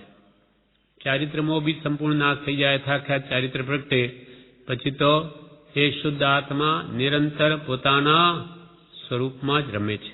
એ બહાર આવતા જ નથી કેવડી કદી, સ્વરૂપથી કદી ચ્યુત થતા નથી. એટલે એ થયે એક દેશ પણ એ પૂર્ણ થયે તેમાં જ રહેવાશે અને પરિપૂર્ણ લોકાલોક જ્ઞાન ઉત્પન્ન થશે. પરિપૂર્ણ સંપૂર્ણ લોકાલોક જ્ઞાન, લોકનું લોકાકાશ ને લોકાકાશનું જે લોકાકાશ અનંત છે તે બધાનું જ્ઞાન ઉત્પન્ન થશે. કેવળ જ્ઞાન થયે, કયું જ્ઞાન બાકી રહે, કયા પદાર્થનું, બધું જ જાણે. એટલે તે વખતે લોકાલોક જ્ઞાન ઉત્પન્ન થશે, એટલે કે કેવળ જ્ઞાન ઉત્પન્ન થશે. અને એ ઉત્પન્ન કરવાની તેમ આકાંક્ષા રહી નથી. અમારે હવે કેવળ જ્ઞાન કે ઉત્પન્ન કરવાની એમને કોઈ ઈચ્છા નથી, કેમ કે સ્વરૂપાનંદ ભોગવે છે. છતાં પણ પ્રતિ સમયે ચારિત્રમોહનીય કર્મની નિર્જરાજ થઈ રહી માટે તો આપોઆપ પ્રગટવાનું જ છે, એમને કોઈ ઈચ્છા નથી એની. અને ઉત્પન્ન કરવાની તેમ આકાંક્ષા રહી નથી, છતાં ઉત્પન્ન કેમ થશે એ વળી આશ્ચર્યકારક છે. અમને કેવળ જ્ઞાનની જ આવશ્યકતા ઈચ્છા નથી તો એ કેવી રીતે ઉત્પન્ન થશે? તો કે તો સહજ છે. આપ નિરંતર સ્વરૂપમાં રમો, નવા કર્મ ન બાંધો તો જૂના તો પ્રતિ સમયે નિર્જરી જ રહ્યા છે, તો એનું ફળ એ મોક્ષ જ આવશે, કેવળ જ્ઞાન જ આવશે. એના માટે કોઈ ઈચ્છા કરવાની જરૂર જ નથી. પરિપૂર્ણ સ્વરૂપ અને ઉત્પન્ન કરવાની આકાંક્ષા રહી નથી, છતાં ઉત્પન્ન કેમ થશે એ વળી આશ્ચર્યકારક છે. પરિપૂર્ણ સ્વરૂપ જ્ઞાન તો ઉત્પન્ન થયું જ છે. આખ્યાયિક સંકેત પરિપૂર્ણ સ્વરૂપ જ્ઞાન આત્માની શ્રદ્ધામાં આત્મા સંબંધી જે દર્શનમો છે એ તો પરિપૂર્ણ નાશ પામ્યો અને પરિપૂર્ણ સ્વરૂપ જ્ઞાન એ તો ઉત્પન્ન થયું જ છે અને એ સમાધિમાંથી નીકળી લોકાલોક દર્શન પ્રત્યે જવું કેમ બનશે કે અમે તો સ્વરૂપમાં લીન છીએ. એ સ્વરૂપ સમાધિમાંથી બહાર નીકળી અને કેવળ જ્ઞાન પ્રગટશે ત્યારે લોકાલોક દર્શન પ્રત્યે જવું કેમ બનશે? લોક અલોકને જોવાનું કેમ બનશે? એ જોવાની જરૂરત જ નથી. આ તો એક વિચારણા માટે કૃપાલે એમ લખ્યું. પછી તો આપોઆપ આખું લોક એમના શુદ્ધ આત્મામાં ઝલકશે. જોવાની તો ઈચ્છા બધી ના થાય ત્યારે જ કેવળ જ્ઞાન પ્રગટે છે. અને એ પ્રગટ થયા પછી લોકાલોકનું દર્શન આપોઆપ તે શુદ્ધ આત્મામાં થાય છે. એમને ઈચ્છા કરવાની હોતી જ નથી. લોકાલોકનું જ્ઞાન થાય, લોકાલોકનું દર્શન થાય, કેમ કે અનંત જ્ઞાન ગુણ પ્રગટે, અનંત દર્શન ગુણ પ્રગટે, અનંત સુખ ગુણ પ્રગટે અને અનંત વીરી ગુણ પ્રગટે. એટલે એમને કોઈ ઈચ્છા વગર જ બધી પ્રાપ્તિ થાય છે.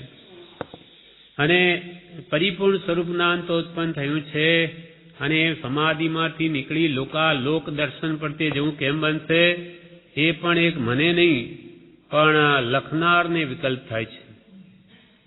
વર્તમાનમાં ઉદયમાં આવેલા જે ઉદયમાં આવેલો જે આત્મા છે એને આવા વિકલ્પ થાય છે, અમને નહીં. અને એ પણ એક મને નહીં પણ પત્ર લખનારને વિકલ્પ થાય છે. આ ઉદયાનજી જે અમારી વર્તમાન દશા છે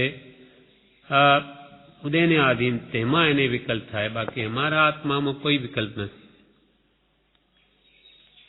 આ પોતાની દશા જણાવીને આવી ઉત્તમ દશા જેને પ્રાપ્ત થઈ હોય તેને જ્ઞાની પુરુષના આશ્રિત પ્રત્યે કેટલો બધો પ્રેમ હોય છે તે હવે અત્રે જણાવે છે.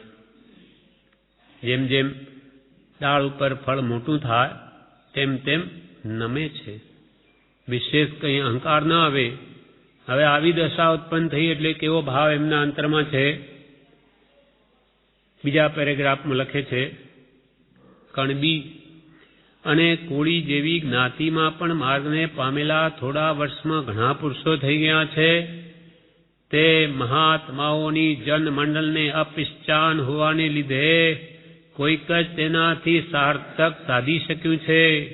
જીવને મહાત્મા પ્રત્યે મોહ જ ન આવ્યો. એ કેવી ઈશ્વરી અદ્ભુત નિયતિ છે. કણબી અને કોળી હલકી જાત કહેવાય. એમાં પણ કે છે કે એવી જ્ઞાતિમાં પણ માર્ગને પામેલા માર્ગાનુસારી એવા પુરુષો થોડા વર્ષમાં ઘણા થઈ ગયા છે. પણ તે મહાત્માઓની જનમંડળને અપિશ્ચાન, લોકોને એવા હલકી જાતિમાં ઉત્પન્ન થયેલા મહાત્માની ઓળખાણ ન હોય એટલે કે છે લોકો એથી વિશેષ કંઈ લાભ મેળવી શક્યા નથી. કણબી અને કોળી એવી જ્ઞાતિમાં પણ માર્ગને પામેલા થોડા વર્ષમાં ઘણા પુરુષો થઈ ગયા છે. તે મહાત્માઓની જનમંડળને એટલે જન લોકોને અપિશ્ચાન હોવાને લીધે એટલે એમની ઓળખાણ નહીં હોવાથી કોઈક જ તેનાથી સાર્થક સાધી શક્યું છે. કોઈક જ તેમનાથી આત્મસાર્થક સાધી શક્યું છે. કારણ જીવને મહાત્મા પ્રત્યે મોહ જ ન આવ્યો. કુટુંબ પ્રત્યે, સ્ત્રી પ્રત્યે, પુત્ર પ્રત્યે, ધનાદિ પ્રત્યે જેવો મોહ છે એવો મહાત્મા પ્રત્યે એવી ભક્તિ જ ન આવી. જીવને મહાત્મા પ્રત્યે મોહ જ ન આવ્યો. એ કેવી ઈશ્વરી અદ્ભુત નિયતિ છે કે આ ઈશ્વરના કેવો નિયમ છે કે જીવોને આ જગતના ક્ષણિક નાશવંત પદાર્થો પ્રત્યે મોહ થાય પણ સત્પુરુષ કે મહાત્મા પ્રત્યે એ પુરુષો પ્રત્યે જીવને પ્રેમ જ નથી આવતો. એ કેવી ઈશ્વરી અદ્ભુત નિયતિ છે. પૂર્ણ સંસ્કારી હોય તેને જ જ્ઞાની પ્રત્યે ઓળખાણ થાય અને એના પ્રત્યે ભક્તિ ઉગે છે. પૂર્વ પુણ્યના ઉદયથી મળ્યો સદગુરુ યોગ, વચન સુધા શ્રવણે જતા થયું હૃદય ગત શોક. પૂર્વ પુણ્યના ઉદયથી આવો જોગ મળી આવે એના વચનોનું શ્રવણ થતાં અંતરમાં પરમ શાંતિ પેદા થયું. હૃદય ગત શોક, હૃદયમાંથી શોક નીકળી ગયો જ્ઞાની મળવાથી. નિશ્ચય એથી આવ્યો ટળશે અહીં ઉતાપ, નિત્ય કર્યો સત્સંગ મેં એક લક્ષથી આપ. નિશ્ચયથી આવ્યો આ જ્ઞાની પુરુષના વચન વડે મારા આત્મામાં પરમ શાંતિ પ્રગટી. એથી નિશ્ચય આવ્યો કે ટળશે અહીં ઉતાપ, અહીં જરૂર અંતરનો ઉતાપ કે મનનો સંતાપ બધું જરૂર ટળશે. નિત્ય કર્યો સત્સંગ મેં એક લક્ષથી આપ. માત્ર આત્માર્થના લક્ષ્ય નિષ્કામ ભક્તિ, નિષ્કામ સત્સંગ કર્યો તો અહીંયા જરૂર સર્વ પ્રકારના દુઃખ નાશ પામશે એવી શ્રદ્ધા આવી. એમ કૃપાળદેવ કહે છે એ મહાત્માઓ તે વિશેષ કલ્યાણ લોકો સાધી નથી શક્યા. હવે આગળ એમના વિશે જ લખે છે, એઓ સર્વ કઈ છેવટના જ્ઞાનને પ્રાપ્ત થયા નહોતા, પરંતુ તે મળવું તેમને બહુ સમીપમાં હતા. એકેય બધા સમ્યક દર્શનને પામ્યા નહોતા, પણ સમકિત એમને પ્રાપ્ત થવું સમીપમાં હતું. કેમ કે યોગ્યતા હતી, જેઓ માર્ગાનુસારી પુરુષો થઈ ગયા. એ કંઈ સર્વ કંઈ છેવટના જ્ઞાનને પ્રાપ્ત થયા નહોતા, પરંતુ તે મળવું તેમને બહુ સમીપમાં હતું. એવા ઘણા પુરુષોના પદ વગેરે અહીં જોયા. કબીરદાસજી, નરસિંહ મહેતા, એવા અનેક મહાપુરુષો આખા ના ચાબકા, એવા અનેક મહાપુરુષો થઈ ગયા માર્ગાનુસારી. તેમના પદો વગેરે કૃપાલદેવના હાથમાં આવ્યા છે. તો કે એવા ઘણા પુરુષોના પદ વગેરે અહીં જોયા માર્ગાનુસારીઓના. એવા પુરુષ પ્રીતમદાસ આપણા સંદેશરમાં થઈ ગયા. પ્રીતમદાસજીનો કક્કો પ્રસિદ્ધ છે, આખી બારકડી ક ખ ગ. તેમાં કમાં શું લખે? કક્કા કર સદગુરુનો સંગ, હૃદય કમલમાં લાગે રંગ, અંતર માય જવાળું થાય, માયા મનથી દૂર પલાય. કક્કા કર સદગુરુનો સંગ, હૃદય કમલમાં લાગે રંગ. સંગ જેવો રંગ લાગે. સદગુરુનો સંગ કરતો તને સતનો પ્રેમ ઉત્પન્ન થશે. લિંગ વાસના હોય ભંગ, કક્કા કર સદગુરુનો સંગ. અંતરની વાસનાઓ બધી નાશ પામશે. એટલે હવે કે છે એવા ઘણા પુરુષોના પદ વગેરે અહીં જોયા. એવા પુરુષો પ્રત્યે રોમાંચ બહુ ઉલ્સે છે. આવા પુરુષોની અત્યંત ભક્તિ ભગવાન પ્રત્યેની જોઈ એ કાવ્યોમાં એમના પ્રત્યે અમને બહુ રોમાંચ ઉલ્સે છે કે હો એ લોકોની કેવી ભક્તિ હતી.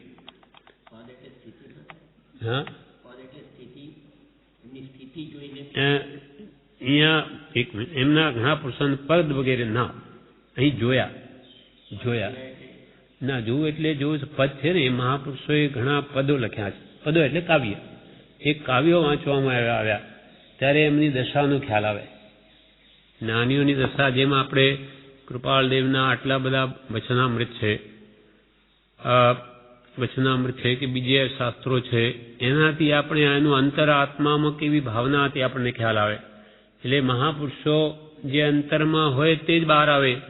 એટલે પદોમાં, કાવ્યોમાં જે એમણે લખ્યું તેને લઈને એમની ઓળખાણ થઈ શકે. તો આજે તો ફોટાથી કંઈ એટલી ઓળખાણ ન થાય. ખાલી ફોટો કબીરદાસજી જોઈને એમની શું ભાવના હતી શું ખબર પડે.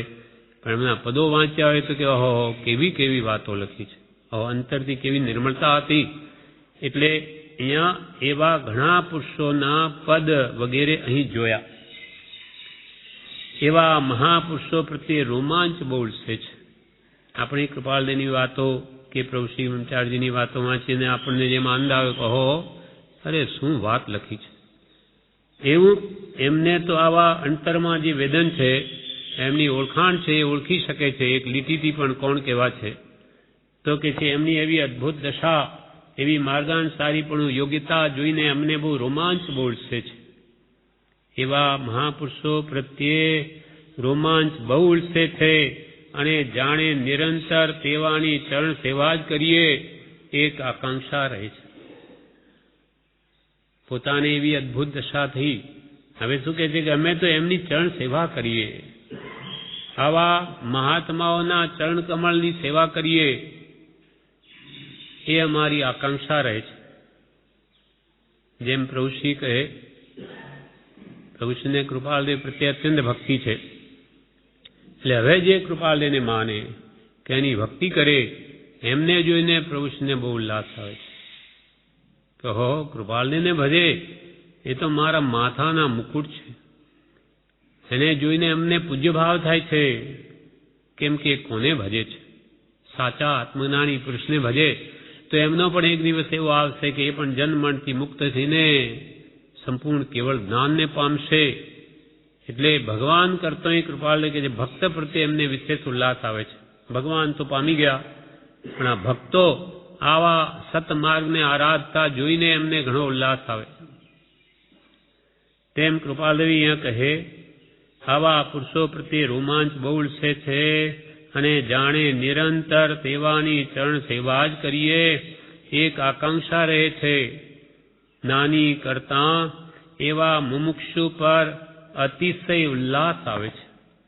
નાની કરતા પણ એવા મુમુક્ષુ પર અતિશય ઉલ્લાસ આવે છે.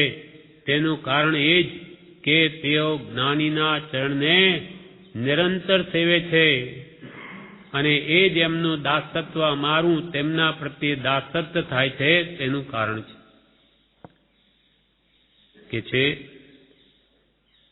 કેમ કે એઓ જ્ઞાની પુરુષના ચરણને નિરંતર સેવે છે, માટે એમના પ્રત્યે એ જ્ઞાની પુરુષોનું દાસત્વ કરે છે, માટે એમના પ્રત્યે અમારું દાસત્વ થાય છે.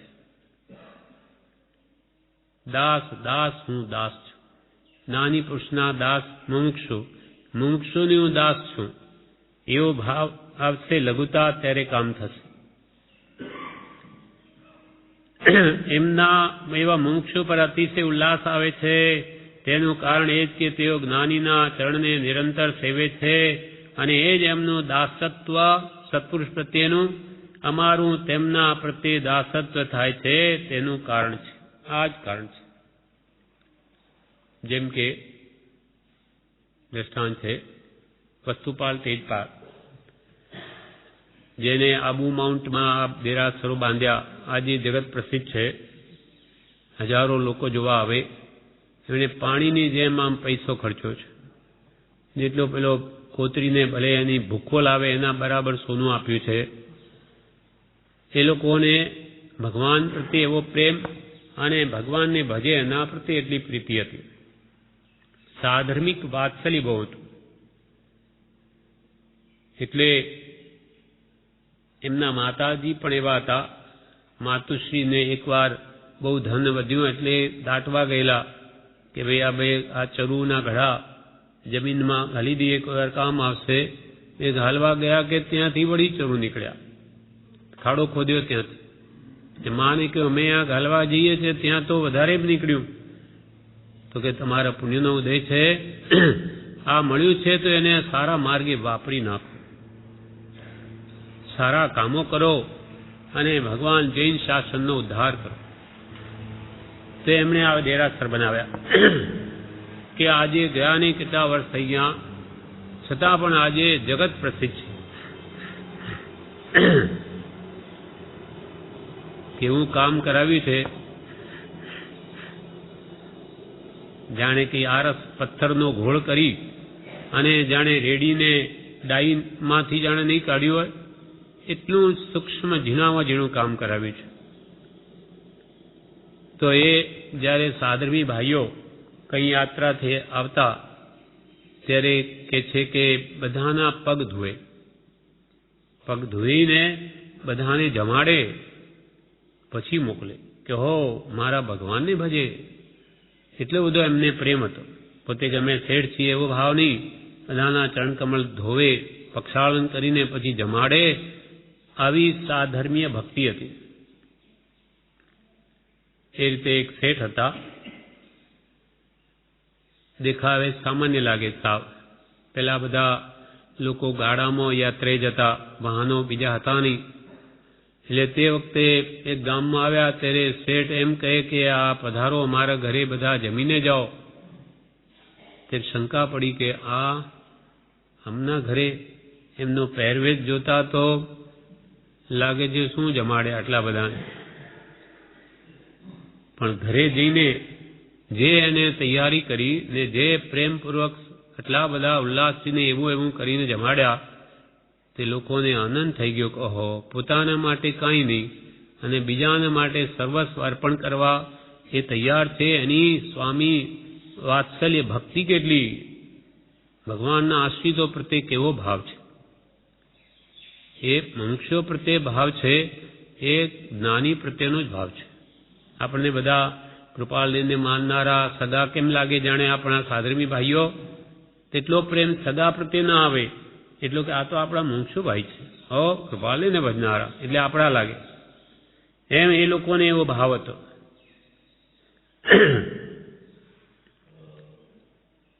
એવી રીતે એકવાર એક રાજા હતો, તેને એવો નિયમ હતો કે દરેક સાધર્મી ભાઈને આવી પગ પ્રક્ષાલન કરીને જમાડવા, પછી જ મારે જમવું. એનો હતો દ્રઢ નિશ્ચય. જોઈને ઇન્દ્રિય પણ પ્રશંસા કરી કે રાજા તો કોઈને જમાડ્યા વગર સાધર્મી જમે નહીં. એટલે જેને આવા દેવો જેને શ્રદ્ધા નહીં બેઠી તો કે આવું કંઈ હોય નહીં. એટલે ત્યાં દેવોએ એટલા બધા આ યાત્રાળુને વિકુરવ્યા કે રોજે ટોળાના ટોળા આવે, સવારથી સાંજ સુધી એના પગ ધોયા જ કરે, પણ સાંજ સુધી એમને ખૂટે જ નહીં. દેવમાયાથી કરેલું, રાત પડી જાય, જમે નહીં. આવી રીતે 7 દિવસ સુધી રોજે રોજ યાત્રાળુ આવ્યા કર્યા, તોય પણ એ રાજાના મનમાં કિંચિત પણ ઉકળાટ નહીં કે 7 દિવસથી ભોજન કર્યું નથી, પણ વિશેષ ઉલ્લાસ ભાવ રહેતો. એમ એવી ભક્તિ સાધર્મી પ્રત્યે જ્ઞાની કે જ્ઞાનીના આશ્રિત બે મોક્ષ માર્ગમાં છે. જ્ઞાની તો આજે દુર્લભ થઈ પડ્યા, પણ એના આશ્રિતોય કંઈ બહુ મળે નહીં, સાચા આશ્રિતોય ગણમાં જ છે. તો એના પ્રત્યે સાધર્મી વાત્સલ્ય હોય તો એનું ફળ તીર્થંકર નામ કર્મનો પણ બંધ થઈ જાય. પહેલા ઋષભદેવ, બીજા અચિંતના, ત્રીજા સંભવનાથ ભગવાન, એ સાધર્મિક વાત્સલ્યથી તીર્થંકર નામ કર્મ પ્રકૃતિનો બંધ કર્યો છે. સાધર્મી પ્રત્યે ભક્તિ છે એ એને મોક્ષ અપાવનાર છે. આ એટલે અહીંયા કહ્યું કે કૃપાલદેવ પોતે કહે કે જ્ઞાની કરતા એવા મુમુક્ષુ પર અતિશય ઉલ્લાસ આવે છે. તેનું કારણ એ જ કે તેઓ જ્ઞાનીના ચરણને નિરંતર સેવે છે અને એ જ એમનું દાસત્વ, અમારું તેમના પ્રત્યે દાસત્વ થાય છે તેનું કારણ છે. જ્ઞાનીના ચરણ સેવે માટે એમનું દાસપણું કરવાનું અમને ગમે છે. ભોજો, ભગત, નિરાંત, કોળી ઇત્યાદિ પુરુષો યોગી પરમ યોગ્યતાવાળા હતા. ભોજો ભગત તેમજ નિરાંત, કોળી એવા પુરુષો પણ યોગી, કાંસમાં લખ્યું યોગીનો અર્થ પરમ યોગ્યતાવાળા હતા. નિરંજન પદને બુજનારા, નિરંજન કેવી સ્થિતિમાં રાખે છે વિચારતા અકળ ગતિ પર ગંભીર સમાધિયુક્ત હાસ્ય આવે છે. નિરંજન પદને બુજનારા, આ ભોજો ભગત કે નિરાંત, કોળી આદિ જે નિરંજન પરમાત્માના સ્વરૂપને સમજનારા, કે એના પ્રત્યે જેને ભક્તિ છે, વાત બેસી ગઈ છે, શ્રદ્ધા થઈ ગઈ છે, તેને નિરંજન એવા પરમાત્મા કેવી સ્થિતિમાં રાખે છે એ વિચારતા, એટલે આવી કર્મની વિચિત્ર ગતિને જોતા અકલ ગતિ પર ગંભીર સમાધિયુક્ત હાસ્ય આવે છે. કે અકળ ગતિ કળાય નહીં એવી આ ગતિ આવા કે આ મહાત્માઓની આવી સ્થિતિ, પણ એ એમની વિશેષ દશા વધારવામાં કારણભૂત બને છે. સૌભાગભાઈ વારંવાર લખે ત્યારે કૃપાલ લે કે અમે આ ચાહીને મોકલ્યું છે, તમે એવી ઈચ્છા કરો માં. જે કંઈ પણ સ્થિતિ છે એ આત્માર્થીને વિશેષ ઉન્નતિનું કારણ છે. ભોજો, ભગત, નિરાંત, કોળી ઇત્યાદિ પુરુષો યોગી પરમ યોગ્યતાવાળા હતા. નિરંજન પદને બુઝનારા એવા એ ભક્તો ને નિરંજન કેવી સ્થિતિમાં રાખે છે એ વિચારતા અકળ ગતિ પર ગંભીર સમાધિયુક્ત હાસ્ય આવે છે. હવે અમે અમારી દશા કોઈ પણ પ્રકારે કહી શકવાના નથી, તો લખી ક્યાંથી શકીશું? આવો જેનો સંપૂર્ણ મોહ, દર્શન મોહ નાશ પામ્યો, પ્રતિ સમય અનંત ગુણ વિશિષ્ટ દશા જેની વધે છે, એ કૃપાલને કે હવે અમે અમારી દશા ભવિષ્યમાં આગળ કંઈ કહી શકવાના નથી, આજે પણ નહીં. હવે અમે અમારી દશા કોઈ પણ પ્રકારે કહી શકવાના નથી, તો લખી ક્યાંથી શકીએ? જે આત્મા અનુભવ પ્રતિ સમયે જે દશા વધી રહી એ વાણી ગોચર પણ નથી, તો લખે કલમમાં ક્યાંથી આવે? લખાણમાં. આપના દર્શન થયે જે કંઈ વાણી કહી શકશે તે કહેશે, બાકી નિરૂપાયતા છે. આપનો સમાગમ થશે ત્યારે અમારી દશા વિશે કંઈ કહેવાય તો ભલે, બાકી એ કંઈ વર્ણવી શકાય નહીં. બાકી નિરૂપાયતા છે. કંઈ મુક્તિએ નથી જોઈતી, અને જેનો કેવળ જ્ઞાની જે પુરુષને નથી જોઈતો તે પુરુષને પરમેશ્વર હવે કયું પદ આપશે? અમારે મુક્તિએ નથી જોઈતી. જે વિશ્વ વિજયજી મહારાજે લખ્યું, ભક્તિથી અધિક તુજ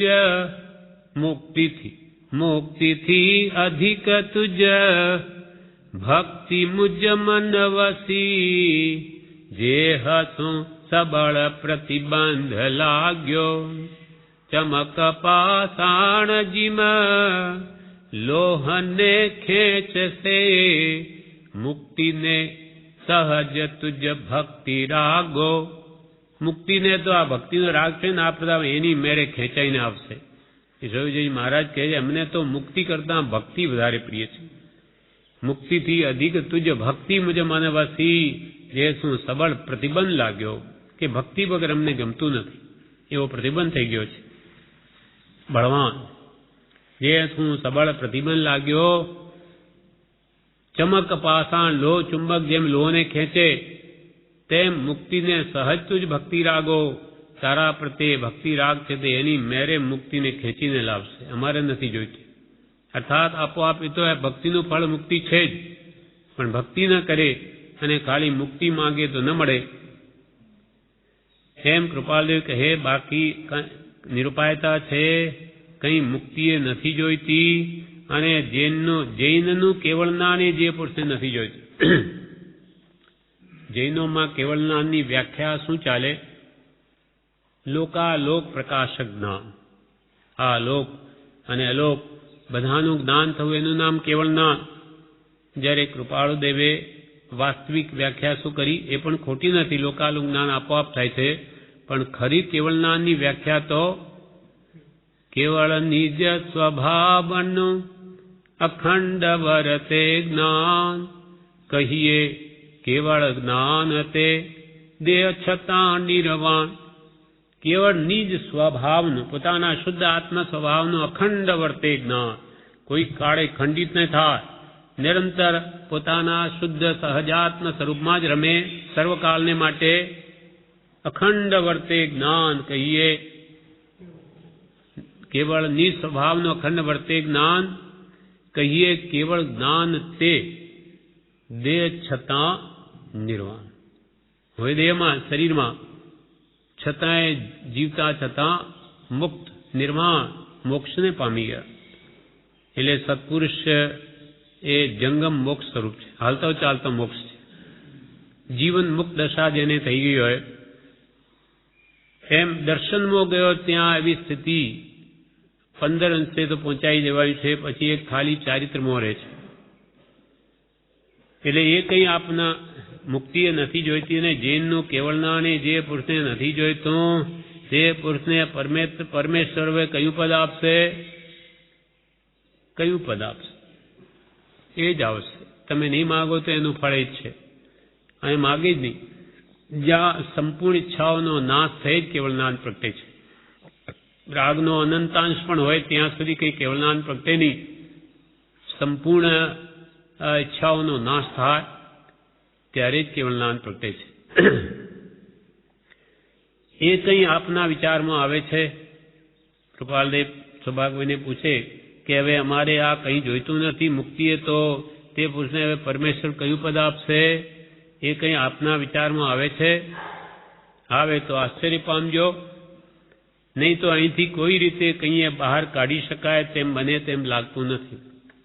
તમને જો સમજાઈ જાય કે હો તમારી આવી અદ્ભુત દશા છે, આવી 15 સુધી પહોંચાયું સ્વરૂપમાં નિરંતર રમણતા છે, તો એ પરમેશ્વર તમને પરમેશ્વર પદ જ આપશે, શુદ્ધ આત્મપદ સિદ્ધ પદ આપશે, એવું તમારા વિચારમાં આવે છે? આવે તો આશ્ચર્ય પામજો કે આવી અદ્ભુત દશા દેહમાં હોવા છતાં દેહાતીત દશા એ પ્રાપ્ત કરી શકાય છે, તો આનંદ પામજો.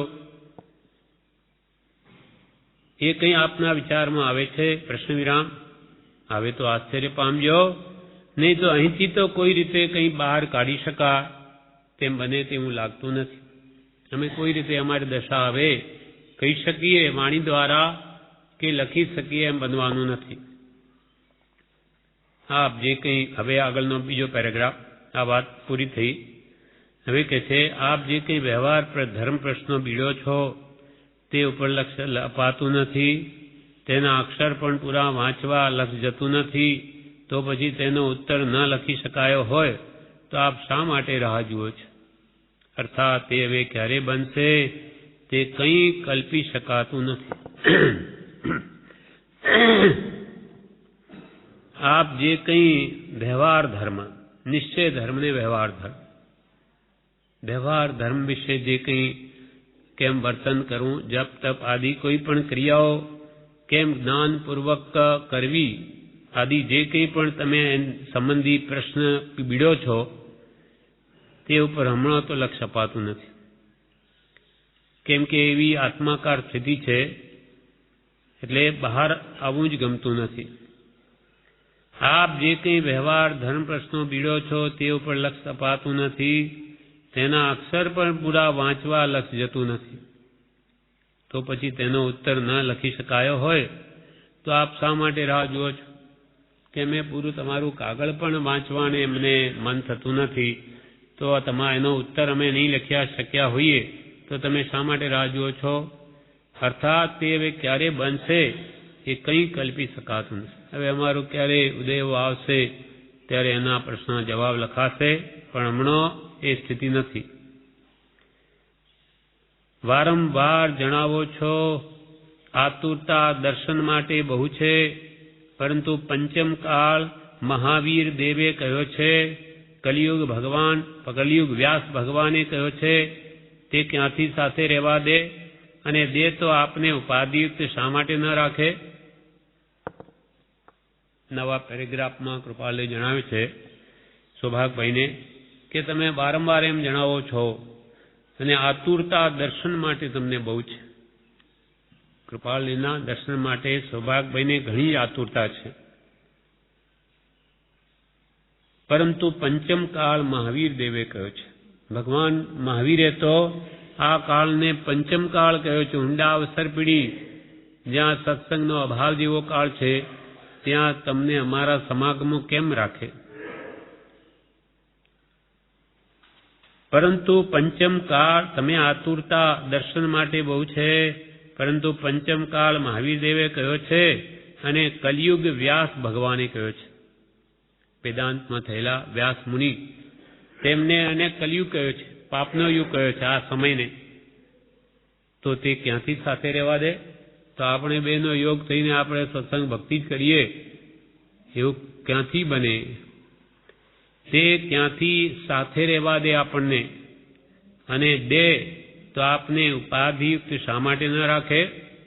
માનો કે તમને પણ મુંબઈમાં રહેવા દે તો આપણો યોગ થાય, તો અમને આ ઉપાધિ છે તો આ કલિયુગમાં તમને ઉપાધિ કેમ ન હોય?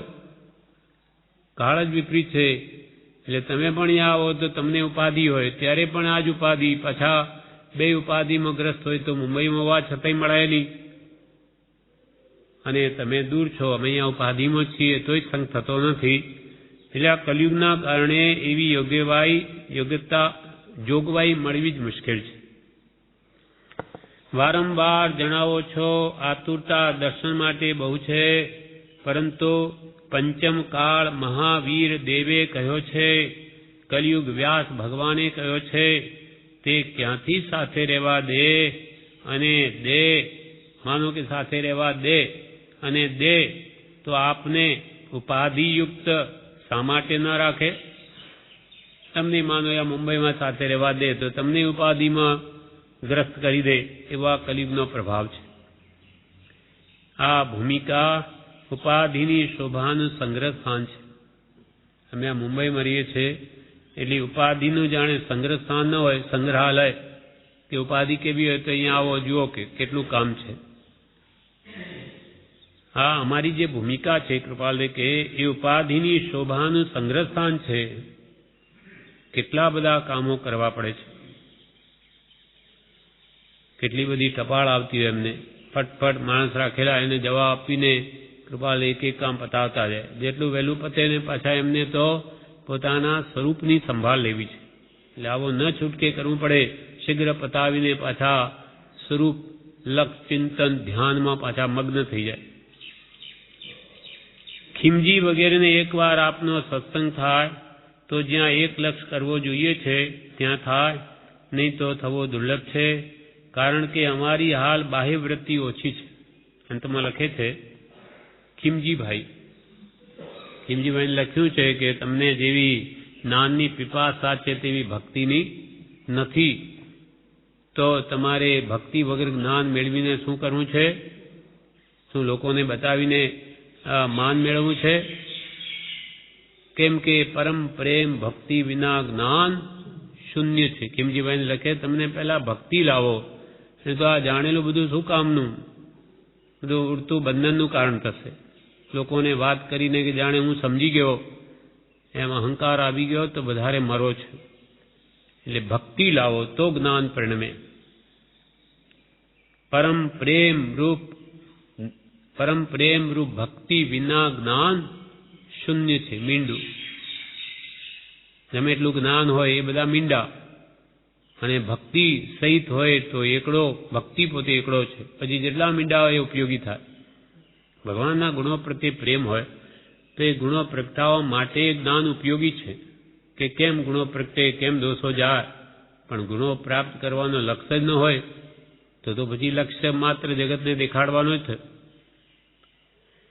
ખીમજી વગેરેને એકવાર, સૌભાગભાઈને લખે, ખીમજીભાઈ વગેરેને એકવાર આપનો સત્સંગ થાય તો જ્યાં એક લક્ષ્ય કરવો છે, એક લક્ષ્ય માત્ર આત્માર્થ, ત્યાં થાય, નહીં તો થવો દુર્લભ છે. કારણ કે અમારી હાલ બાહ્યવૃત્તિ ઓછી છે, એટલે અમારી ચિત્તવૃત્તિ બહાર નથી. અમે કંઈ વિશેષ સંભાળ એમની લઈ નહીં શકીએ. એટલે તમે જે ધારો તો તમારો સમાગમ જો એમને થાય તો જ્યાં લક્ષ્ય કરવો જોઈએ આત્માર્થનું લક્ષ્ય થાય, દ્રષ્ટિ સમ્યક થાય, નહીં તો થવો દુર્લભ છે. કારણ કે અમારી હાલ બાહ્ય વૃત્તિ ઓછી છે. આ પ્રમાણે આ પત્ર 187 પૂરો થયો. હવે આગળનો પત્ર 188 જે આપણે આવતીકાલે વચનામૃત પત્રાંક 188 અંબાલાલભાઈ ઉપર આ પત્ર છે. એમાં લખે છે, મુંબઈ કોષ સુદ 20/1947. કહેવા રૂપ હું તેને નમસ્કાર હો, કહેવા રૂપ હું તેને નમસ્કાર હો, સર્વ પ્રકારે સમાધિ છે, સર્વ પ્રકારે સમાધિ છે. આ બે જ લીટી કૃપાલદેવે આ પત્રમાં લખી છે. તેમાં લખે છે કે કહેવા રૂપ હું જે કહેવાય છે તે કૃપાલ કે તો કહેવા રૂપ છે. આ દેહને લઈને હું પણ થાય, બાકી આત્મા તો સ્વસ્વભાવમય છે. એટલે આ કહેવા રૂપ માત્ર હું છે, પણ હું તો શુદ્ધ ચૈતન્ય સ્વરૂપ આત્મા છું. તેને નમસ્કાર હો, કહેવા રૂપ હું તેને નમસ્કાર હો, સર્વ પ્રકારે સમાધિ છે. અત્રે અમને સર્વ પ્રકારે સમાધિ છે. કોઈ પ્રકારની અસમાધિ નથી. ગમે તેવા વ્યવહારમાં આ સુખ દુઃખના પ્રસંગો બને એને કૃપાલદેવ સુખ દુઃખ માનતા જ નથી. આત્મા સ્વસ્થતામાં છે તો બધા પ્રકારે સમાધિ છે. સંભાવમાં આત્મા છે. સુખ હોય કે દુઃખ હોય માટે એમને માનતો સદા સમાધિ છે. કહેવા રૂપ હું તેને નમસ્કાર હો, સર્વ પ્રકારે સમાધિ છે. બસ એટલો જ પત્ર છે. હવે પત્રાંક સૌભાગભાઈ ઉપર 189મો પત્ર. એ પણ 2 લીટી છે, એ કાવ્ય જ છે. પત્રાંક 189 મુંબઈ પોસ્ટ સુદ 5 ગુરુ 1947. એ ગાથા લખી છે છોટમ કવિ કૃત. છોટમ કવિ થઈ ગયા તેની આ ગાથા છે. અલખ નામ ધુની લગી ગગન में मगन भया मन मेराजी. अलख नाम धुनी लगी गगन में मगन भया मन मेराजी. आसन मारी सुरत दृढ़धारी दिया अगम घर डेराजी. आसन मारी सुरत दृढ़धारी दिया अगम घर डेराजी. दर्श्या अलख दे दाराजी. दर्श्या अलख दे दाराजी. अलख नाम धुनी लगी गगन में. અલખ એટલે અલક્ષ્ય, જેનો લક્ષ્ય પામવો દુર્લભ છે એવા પરમાત્માનું જે સ્વરૂપ તેની ધૂન લાગી. અલખ નામ ધૂની લગી ગગન મેં. ગગન મેં એટલે એવો અંતરનો તીવ્ર અવાજ છે. જોકે બહારથી ભલે ન બોલે પણ અંતરમાં જેને આપણે જોરથી બોલતા હોય તો કેવો અવાજ ગગનમાં ગુંજે, એવો અમારા અંતરમાં ભગવાન પ્રત્યે એવી ધૂન લાગી છે. અલખ નામ ધૂની લગી ગગન મેં મગન ભયા મન મેરાજી. ભગવાનની ભક્તિમાં મારું મન મગ્ન થઈ ગયું છે. આસન મારી એટલે આસન સ્થિર કરી, આસન એક આસન પર બેસી, સુરત દ્રઢધારી. સુરત એટલે દ્રષ્ટિ, દ્રષ્ટિને પણ સ્થિર કરી. જે ભગવાન તીર્થંકરોની પ્રતિમા એ ધ્યાનનું સૂચક છે, તો ભગવાનના નેત્ર તે નાસિકા ઉપર સ્થિર થાય છે. એમ સુરત દ્રઢધારી. સુરત એટલે દ્રષ્ટિને, દ્રઢ એટલે ધારી એટલે સ્થિર કરી. દિયા અગમ ઘર ડેરાજી. અગમ અગમ્ય એવા આત્માના ઘરે ડેરો માંડ્યો, ધામો નાખ્યો, અર્થાત આત્મામાં સ્થિર થયા. દર્શ્યા અલખ દેદારાજી. જોયા અલખ દેદારા એવા સ્વરૂપના દર્શન થયા, પોતાના શુદ્ધ આત્મ સ્વરૂપના. તેથી તેમાં સ્થિરતા થઈ. જ્ઞાની પુરુષોના આવા લક્ષણો હોય. પોતાના સ્વરૂપનું દર્શન થવાથી એમનો ઉપયોગ સ્વસ્વરૂપમાં સ્થિર થાય છે અને નિરંતર તુહીની રચના સહેજ રીતે એમને પોતાના શુદ્ધ સ્વભાવ સિવાય બીજું કંઈ ગમતું નથી. ભલે એને અનુભવ ન હોય તો પણ એ અનુભવમાં જવાનો જ નિરંતર એમનો લક્ષ્ય હોય. કેમ કે એ અનુભવ થયા પછી જગતના બધા પદાર્થો એમને તુચ્છ ભાસે છે. અલખ નામ ધુની લગી ગગન મેં મગન ભયા મન મેરાજી. આસન મારી સુરત દૃઢધારી દિયા ગમ ઘર ડેરાજી. દર્શ્યા અલખ દે દારાજી. કૃપાલદેવની પોતાની એવી દશા છે એટલે પોતે આ ગાથા સૌભાગભાઈને લખી. હવે પત્રાંક 190 મુંબઈ પોસ્ટ સુદ 1947. એમાં કૃપાલે લખે છે ચિરંજીવ ત્રિભુવનનો લખેલો પત્ર ગઈકાલે મળ્યું. ચિરંજીવ ત્રિભુવનનો લખેલો પત્ર ગઈકાલે મળ્યો. તમને અમારા એવા વ્યવહારિક કાર્ય કથનથી પણ વિકલ્પ ન થયો, એ માટે સંતોષ થયો છે. તમારે પણ સંતોષ જ રાખવો. ચિરંજીવ ત્રિભુવનનું લખેલું કે કાગળ એક ગઈકાલે મળ્યું છે. તમને અમારા એવા વ્યવહારિક કાર્યથી કથનથી પણ વિકલ્પ ન થયો. કૃપાળ દેવે પોતાના ધંધામાં 134માં પત્રમાં લખ્યું તેમ ધંધામાં કંઈ પૈસાની જરૂર પડી છે, તો આ લોકોને જણાવેલું તો કે તમને અમારા એવા વ્યવહારિક કાર્ય કથનથી પણ વિકલ્પ ન થયો કે કૃપાળદેવ આપણી પાસે પૈસા મંગાવે અથવા કંઈ પણ માંગણી કરે. એમને માંગણી કરી નથી, સૂચન કર્યું છે. કદાચ જરૂર પડશે તો કહીશ. પણ એ લોકોએ તો આવું થયું કે તરત જ મોકલી પણ દીધા. તે કૃપાળદેવ કે એટલી કંઈ જરૂર નહોતી, તમે એકદમ આવું પગલું ભર્યું. પણ તમને કે બીજો કોઈ પણ અમારા પ્રત્યે વિકલ્પ ઊભો ન થયો, તેથી એમને સંતોષ થયો છે. નહીં તો કે આવી માંગણી કરે અથવા એવી વાત બી કેમ કરે. તો તમને અમારા એવા વ્યવહારિક કાર્ય કથનથી પણ વિકલ્પ ન થયો, એ માટે સંતોષ થયો છે. તમારે પણ સંતોષ જ રાખવો. કેમ કે તમે મોકલ્યા હોય તોય આનંદ, ન મોકલ્યા હોય તો અમને તો એ થઈ રહે બધું.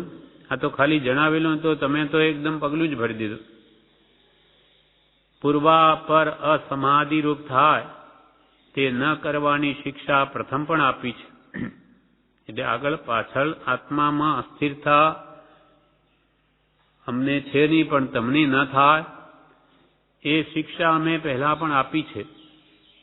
પૂર્વા પર એટલે આગળ પાછળ, અસમાધિ રૂપ ન થાય તે ન કરવાની શિક્ષા પ્રથમ પણ આપી છે. એવું કોઈ કામ ન કરવું કે જેથી આત્માને આગળ પાછળ ચિંતાનું કારણ ઊભું થાય. અને અત્યારે પણ એ શિક્ષા વિશેષ સ્મરણમાં લેવી યોગી છે. અત્યારે પણ એ શિક્ષા છે.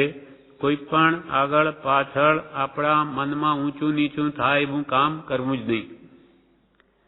અને અત્યારે પણ એ શિક્ષા વિશેષ સ્મરણમાં લેવા યોગી છે. કારણ એમ રહેવાથી ઉત્તરકાળે ધર્મ પ્રાપ્તિ સુલભ થાય. ઉત્તરકાળે એટલે ભવિષ્યકાળમાં તમને અમારા પ્રત્યે કોઈ વિકલ્પ બીજો નહીં હશે, તો તમને ભવિષ્યમાં પણ ધર્મની પ્રાપ્તિ થશે. કારણ એમ રહેવાથી ઉત્તરકાળે ધર્મ પ્રાપ્તિ સુલભ થાય. જેમ તમને અસમાધિ પૂર્વા પર પ્રાપ્ત ન થાય તેમ આજ્ઞા થશે. ચુનીલાલનો દ્વેષ ક્ષમા કરવા યોગી છે. વખતો વખત કુંવરજીને પત્ર લખવા તે લખે છે, માટે લખશો. વી રાયચંદના યથાયો. જેમ તમને અસમાધિ પૂર્વા પર આગળ પાછળ પ્રાપ્ત ન થાય તેમ આજ્ઞા થશે. કોઈ પણ અમારી આજ્ઞા એવી ન થાય કે તમારા અંદરમાં વિકલ્પો ચાલ્યા જ કરે, એવી આજ્ઞા અમારી કોઈ થશે નહીં. અને ચુનીલાલનો દ્વેષ ક્ષમા કરવાયું છે. ચુનીલાલે કોઈ પર દ્વેષ ભાવ આણ્યો હશે તો એ ક્ષમા કરવો. એ ખબર નહીં, અહીંયા જ આ નામ આવ્યું છે પેલા. હા, પેલી વખત. એટલે ચુનીલાલનો દ્વેષ ક્ષમા કરવા યોગી છે. આપણે એ જોવું કે એમને દ્વેષ કર્યો હશે બીજા પ્રત્યે અથવા કૃપાલદેવ પ્રત્યે, કોઈ પ્રત્યે, ભગવાન જાણે શું છે. તો પણ કૃપાલદેવનું શું કહેવું છે, ભલે એને દ્વેષ બુદ્ધિ રાખી પણ આપણે એને ક્ષમા કરવી. એમને કે પેલો એમ કે તો આપણે વધારે એના પ્રત્યે આવો ભાવ લાવો, એવી જ્ઞાની પુરુષોની આજ્ઞા નથી. ચુનીલાલનો દ્વેષ ક્ષમા કરવા યોગી છે.